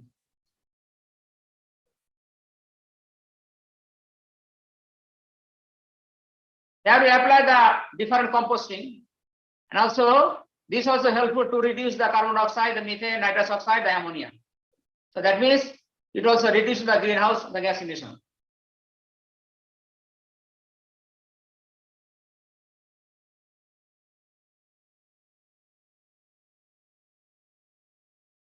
Global warming potential. So this calculation we can get using the relative ability of gases called the global warming potential, and it we can make the calculation using this formula. That means global warming potential equivalent to methane multiplied by 28, carbon dioxide multiplied by 1, and nitrogen multiplied by 265. So from this picture, we see here, if you apply the rice husk, that means it is not the biochar. And if you prepare the biochar from the global warming potential, around 40%, the reducing. So that means if you apply any fertilizer directly in the field, it will increase the global warming potential. But when we make a biochar from the rice husk or coconut husk or oil pump empty fruit branch, that means it will helpful to reduce the greenhouse gas emission, and also it will helpful to reduce the global warming potential.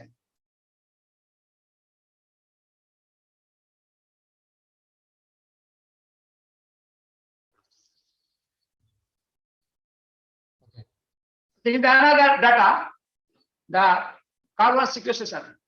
Here we see that we apply the treatment. One is the rice charcoal, another rice husk. Rice husk means just we can use the rice husk. This is not the biochar. And when we burn the rice husk, then produce rice charcoal, it is a biochar. So when we apply any biochar in the field, so it will help to increase the carbon sequestration. So if using the biochar increase the carbon sequestration, that means it will helpful for the yield production.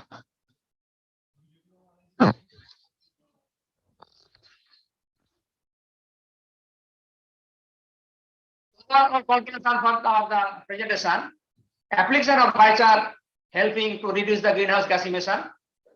It can reduce the around 40% global potential, increase the soil quality, and around 400% net carbon sequestration will be increased. As a result, it will increase the yield productivity. So the use of biochar nutrient sources can be considered one of the best management option for the enhancing yield productivity and sustaining the soil fertility for the long period. Okay. So for this side, if you want to manage the proper management for the farmers' practice, so we need the policy intervention and improve the dissemination techniques for applying the biochar nutrient source. And should be stagnant, not only for the increased crop production, but also to maintain the soil fertility and minimize the climate change impact. So this is all of my presentation. Thank you to all. Thank you. Thank you. Thank you very much, Dr. Kamaludin. Okay, thank you, Mr. Arya. Okay, thank you. Thank you, Dr. Kamaludin. Just to kind of summarize what you just said, the climate change really threatened the food production, the future and the sustainability of our food productions as we are, we have ever-growing, growing populations. But we are faced not only by the climate change, but also and the climate change contribute to, and our agricultural activities contribute to, land degradations as well, where mostly agricultural activities contribute to increased greenhouse gases such as carbon dioxide, nitrogen oxides, and also methane. And one of the to kind of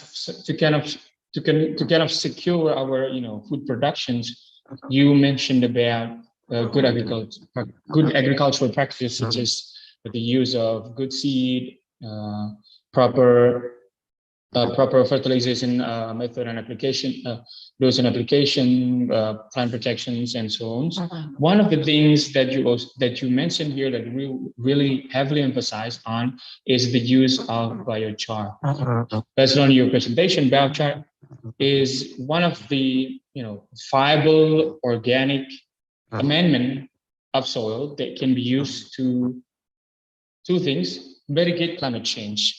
To mitigate climate change by improving soil health, increase carbon capture and storage, reduce the greenhouse gases emissions, and to enhance or to increase crop yield, which finally or eventually enable us to provide food for our growing population. All right, I think that's all. Is that okay, Dr. Kamaludin? Did I summarize your talk? Yeah, okay, thank you, Mr. Okay, I'll give back to Kamaludin. Let's, ladies and gentlemen, dear audience, I hope you guys are still staying with us. as we're moving on to Q&A sessions, and we've received a few, I think, okay. I just, Dr. Dragamat sent me a message that Dr. Dragamat had to go earlier because there is an school accreditations taking place. So he can't stay with that. He couldn't stay with us that long. So if any questions that is addressed to Dr. Dragamat, please, it will be collected by committee and then will be sent to his email. And let's just read from first questions. First questions from Dawan. The question is addressed to Professor Suzuki. Dr. Suzuki, are you there? Yes, All right. I'm here. Okay, yeah, let me read the question. Yeah. In your presentation, you explained that humans cannot live sterile without a virus. My question is, how can we defend against future viruses that may appear and mutate a lot due to climate change factors? That's the question, Doctor. Please.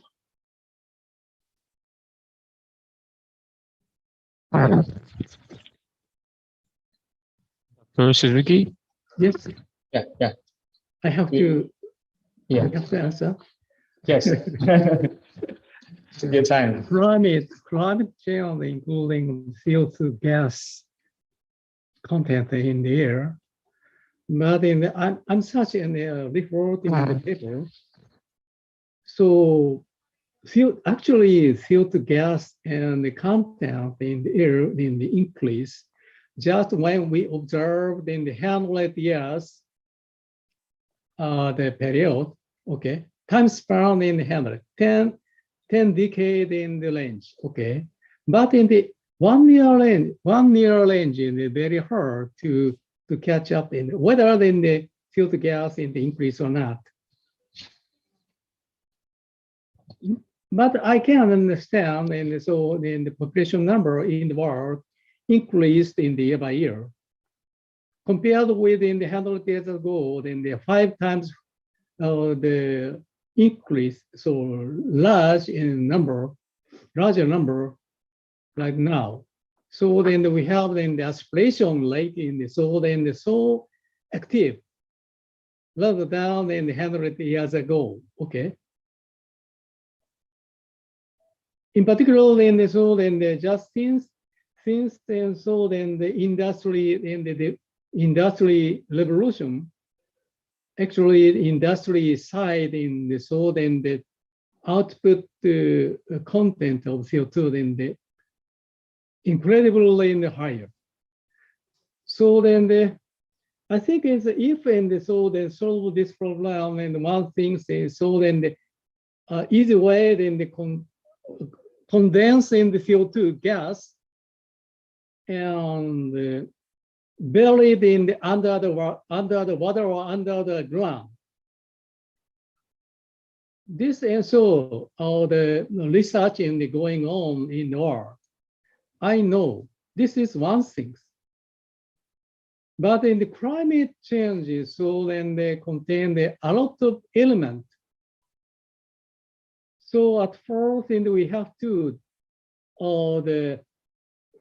develop in this segment to segment. Right now, very hard to understand and which segment should we select. Because I'm biochemist, so and one of the scientists like to divide and pick up in the element against to in the state. So I think it's so then it takes a time to solve in the climate change. That's my opinion. What do you think? Okay, Dr. Suzuki, you mentioned in order to defend it, to maybe to prevent or to deal with possibly, possibility to prevent in the you mean so then the infection, the disease. Mhm. That's okay, because so we can refer or observe the over our human beings activity over the 1,000 years. Over the 1,000 years, we have tried to defend against the virus, because maybe you know, in Japan, and so 1,000 years ago, actually, in the Asuka era, that means so then that at the temple or Buddha in the Nara city, maybe you have seen in so big Buddha. In that case, actually infectious disease in so in the split out in the whole in the Japan island. But we have overcome against the infectious disease, like getting in the mineral or other than the natural and the food, or tea, have a tea.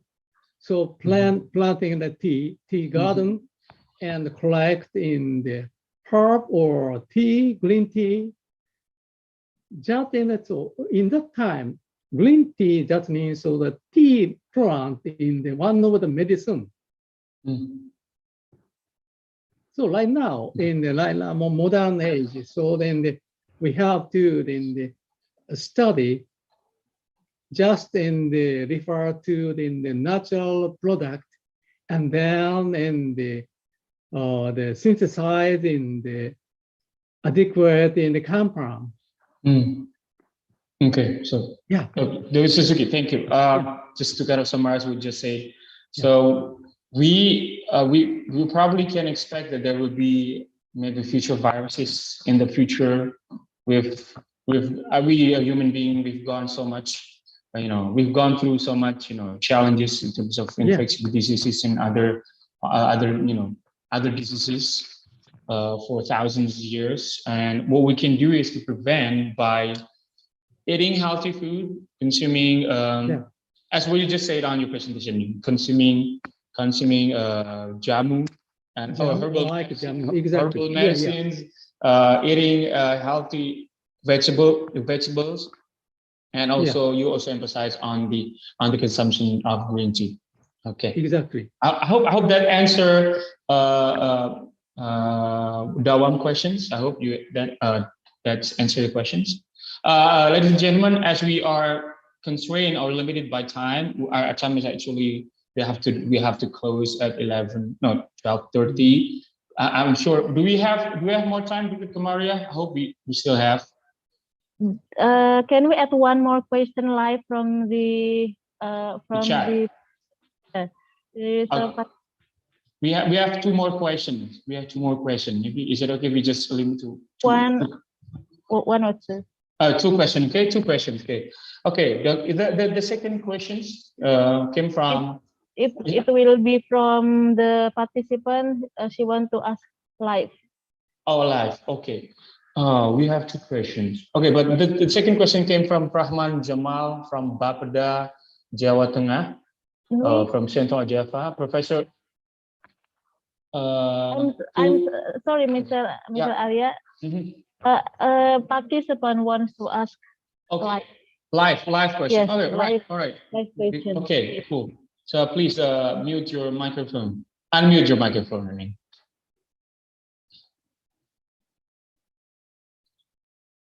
Okay.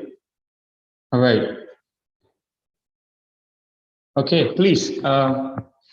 Your question, please.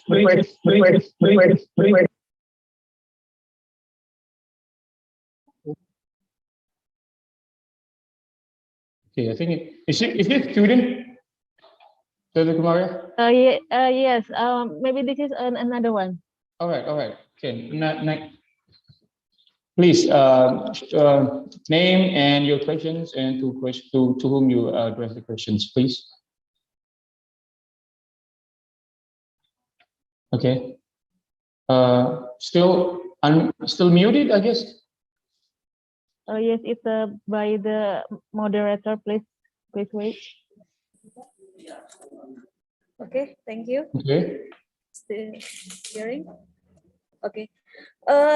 It's the interesting to question have to Dr. Penrose to say legal mandate signal clear about police support, yeah, for immunization, which can also increase resource for patient infrastructure. So my question is, how the legal mandates can increase the resource for patient infrastructure, doctor? Maybe that's my question. Thank you. Well, the question is addressed to Dr. Penrose, right? Yes, Dr. Penrose. Yeah, your question was about The legal mandates. Legal mandatory on Yes, what? your statement can say the legal mandates can increase the resource for the patient infrastructure, like that in your slide. Can increase. Increase. You can ask me in Indonesians. I can still understand. Yeah. Okay. Yeah, go ahead. Speaking Indonesian is better. Sorry, Yeah. my bad. Okay.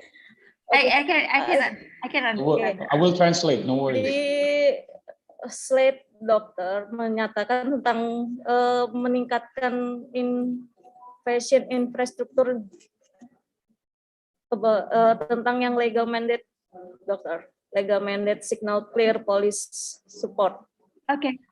So what I'm trying to say that it's very hard to mandate the COVID-19 vaccine in the United States is because it's not like law in the United States is quite different with the law apply in Indonesia or Malaysia or India.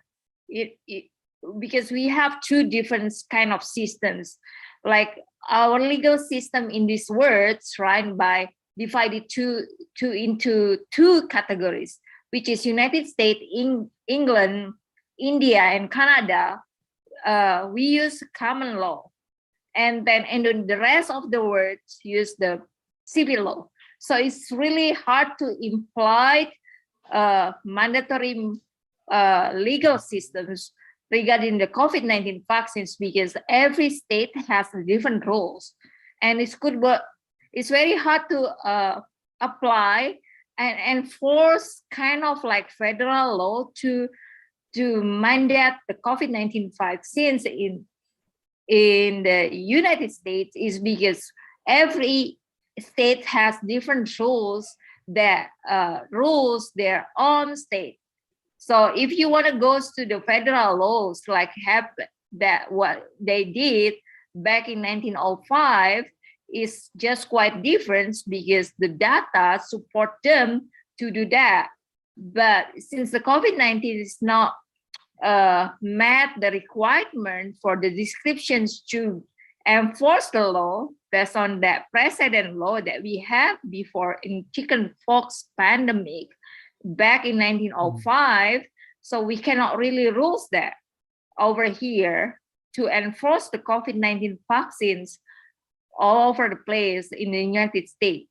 But maybe it's easier to apply the mandate vaccines to the country that has civil law because you just brought up to the DPR or MPR and then pass the bill or pass the law and get the majority's vote on that one, and then it becomes the law and it rules all the nations, right?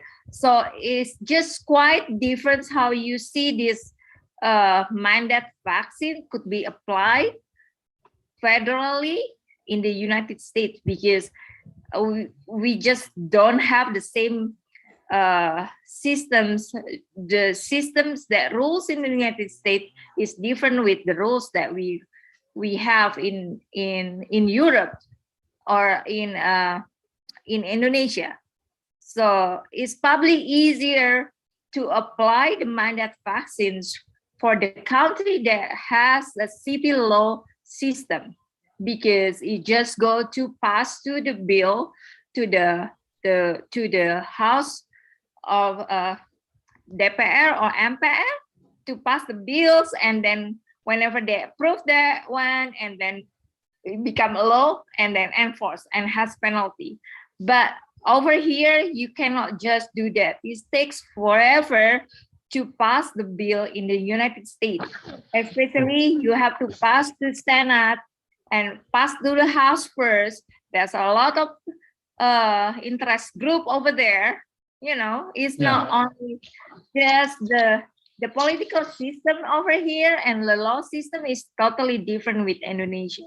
Yes. So what I'm trying to say is, like, for the common law system, it's very, very hard to apply the mandate, the vaccine mandate, because that's totally different legal system to be enforced. We were talking about the cost, we talking about the long run, we talk about a lot of people involved, we talking about the minority interest, we talking about all the interest groups that gonna involve. It takes maybe another 5-10 years, I don't know, it could be longer than that, you know. I remember, well, whenever Obama healthcare law was passed, was finally approved, it took like maybe 6 years or 7 years, you know, to get approved. When the LGBT law passed, it took maybe 25 years, maybe longer than that. It takes time and costly to pass just simple law because it involves 51 states. But maybe it's easier to be applied, but the COVID-19 vaccine to be rules in the civil law country like Indonesia. Cool. I guess that's the answer. It was very clear that we have two different law between Indonesia and USA and perhaps Canada, and it's clearly that with the law that exists in the United States, the United States government cannot force its citizens, its people to get vaccinated because of the law that really rule. I guess it's a human right law. So, ladies and gentlemen, panelists, speakers, professors, doctors you've done and you've given us so much knowledge today. We are so sorry that we could not continue our Q&A session as we are constrained or limited by time. And there are questions on a chat column. I hope committee could, gather these questions or collect these questions. Then to whom the questions are addressed to, please also give your answer. But unfortunately, because of time constraint, we have to stop, or we have to stop these sessions. So I apologize for probably things that did not run well. I'm so sorry for that. And I said thank you, my gratitude and my thankful to the committee, to speakers today, Dr. Purbandani, thank you, you've been awesome. Dr. Suzuki, Dr. Penrose, Dr. Dagamaj is not here with us anymore, and also Dr. Kamaluddin there. Thank you so much for for taking your time, your energy, your effort, your knowledge, your expertise. I'd like to give it back to Master of Ceremony. Thank you. Please. Give applause to all the speakers. Thank you. Thank you. Back to Master of Ceremony, Fidel and Devita.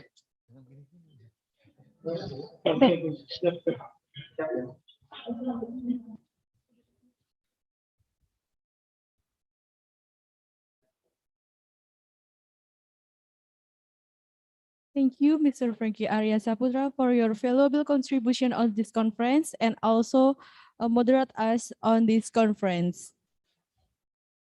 Dear speakers, all participants, thank you for your valuable time for the first session. Excellencies, ladies and gentlemen, coming up to the last session, we are going to have a parallel session. For those who join the parallel session, please be noted that our session will start at 1:30.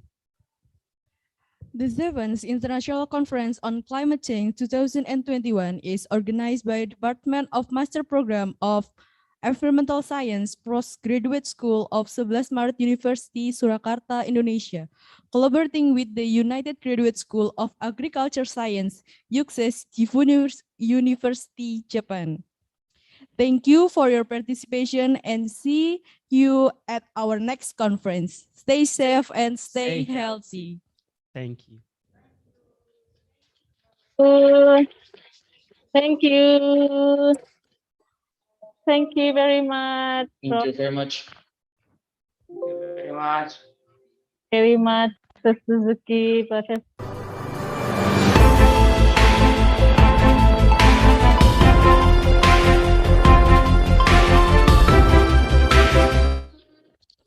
Thank you so much. Thank you, everyone. Thank you, everyone.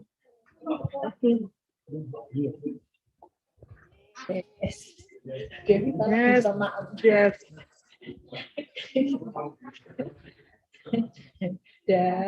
Ya, iki berarti live ya? Mas, berarti live ya ini? Live kan? Udah.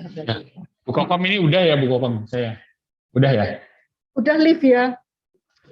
Bu. Oke, untuk sesi paralel nanti please login for parallel session at 1:30.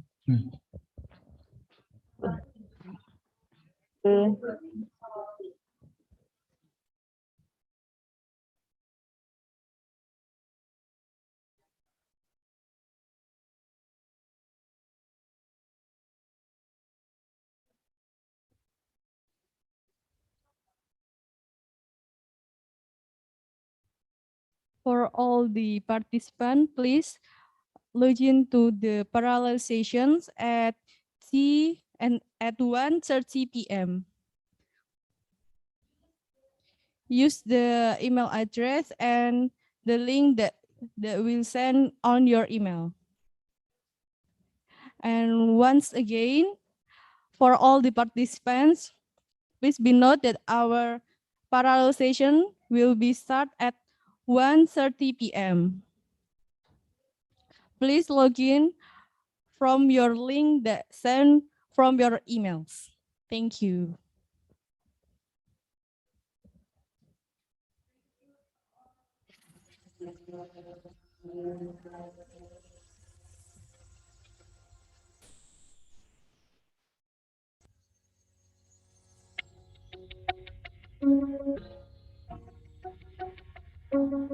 Welcome to Master Program of Environmental Science, the one of the postgraduate program in the Postgraduate School 11 Maret University.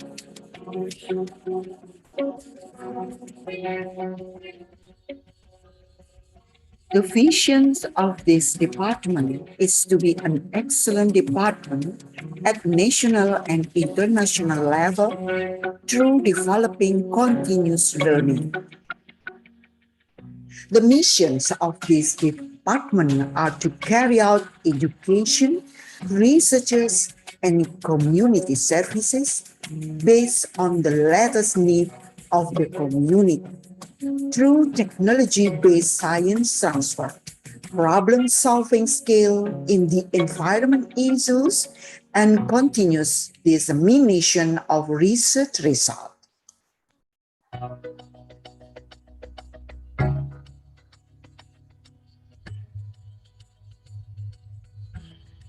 The level 8 of Indonesian National Qualification Frame states that master program should generate the expert in the field of specific interest who have capability to develop science and technology, solving science problems through interdisciplinary or multidisciplinary research, and creating innovative works that have been tested and recognized nationally and internationally.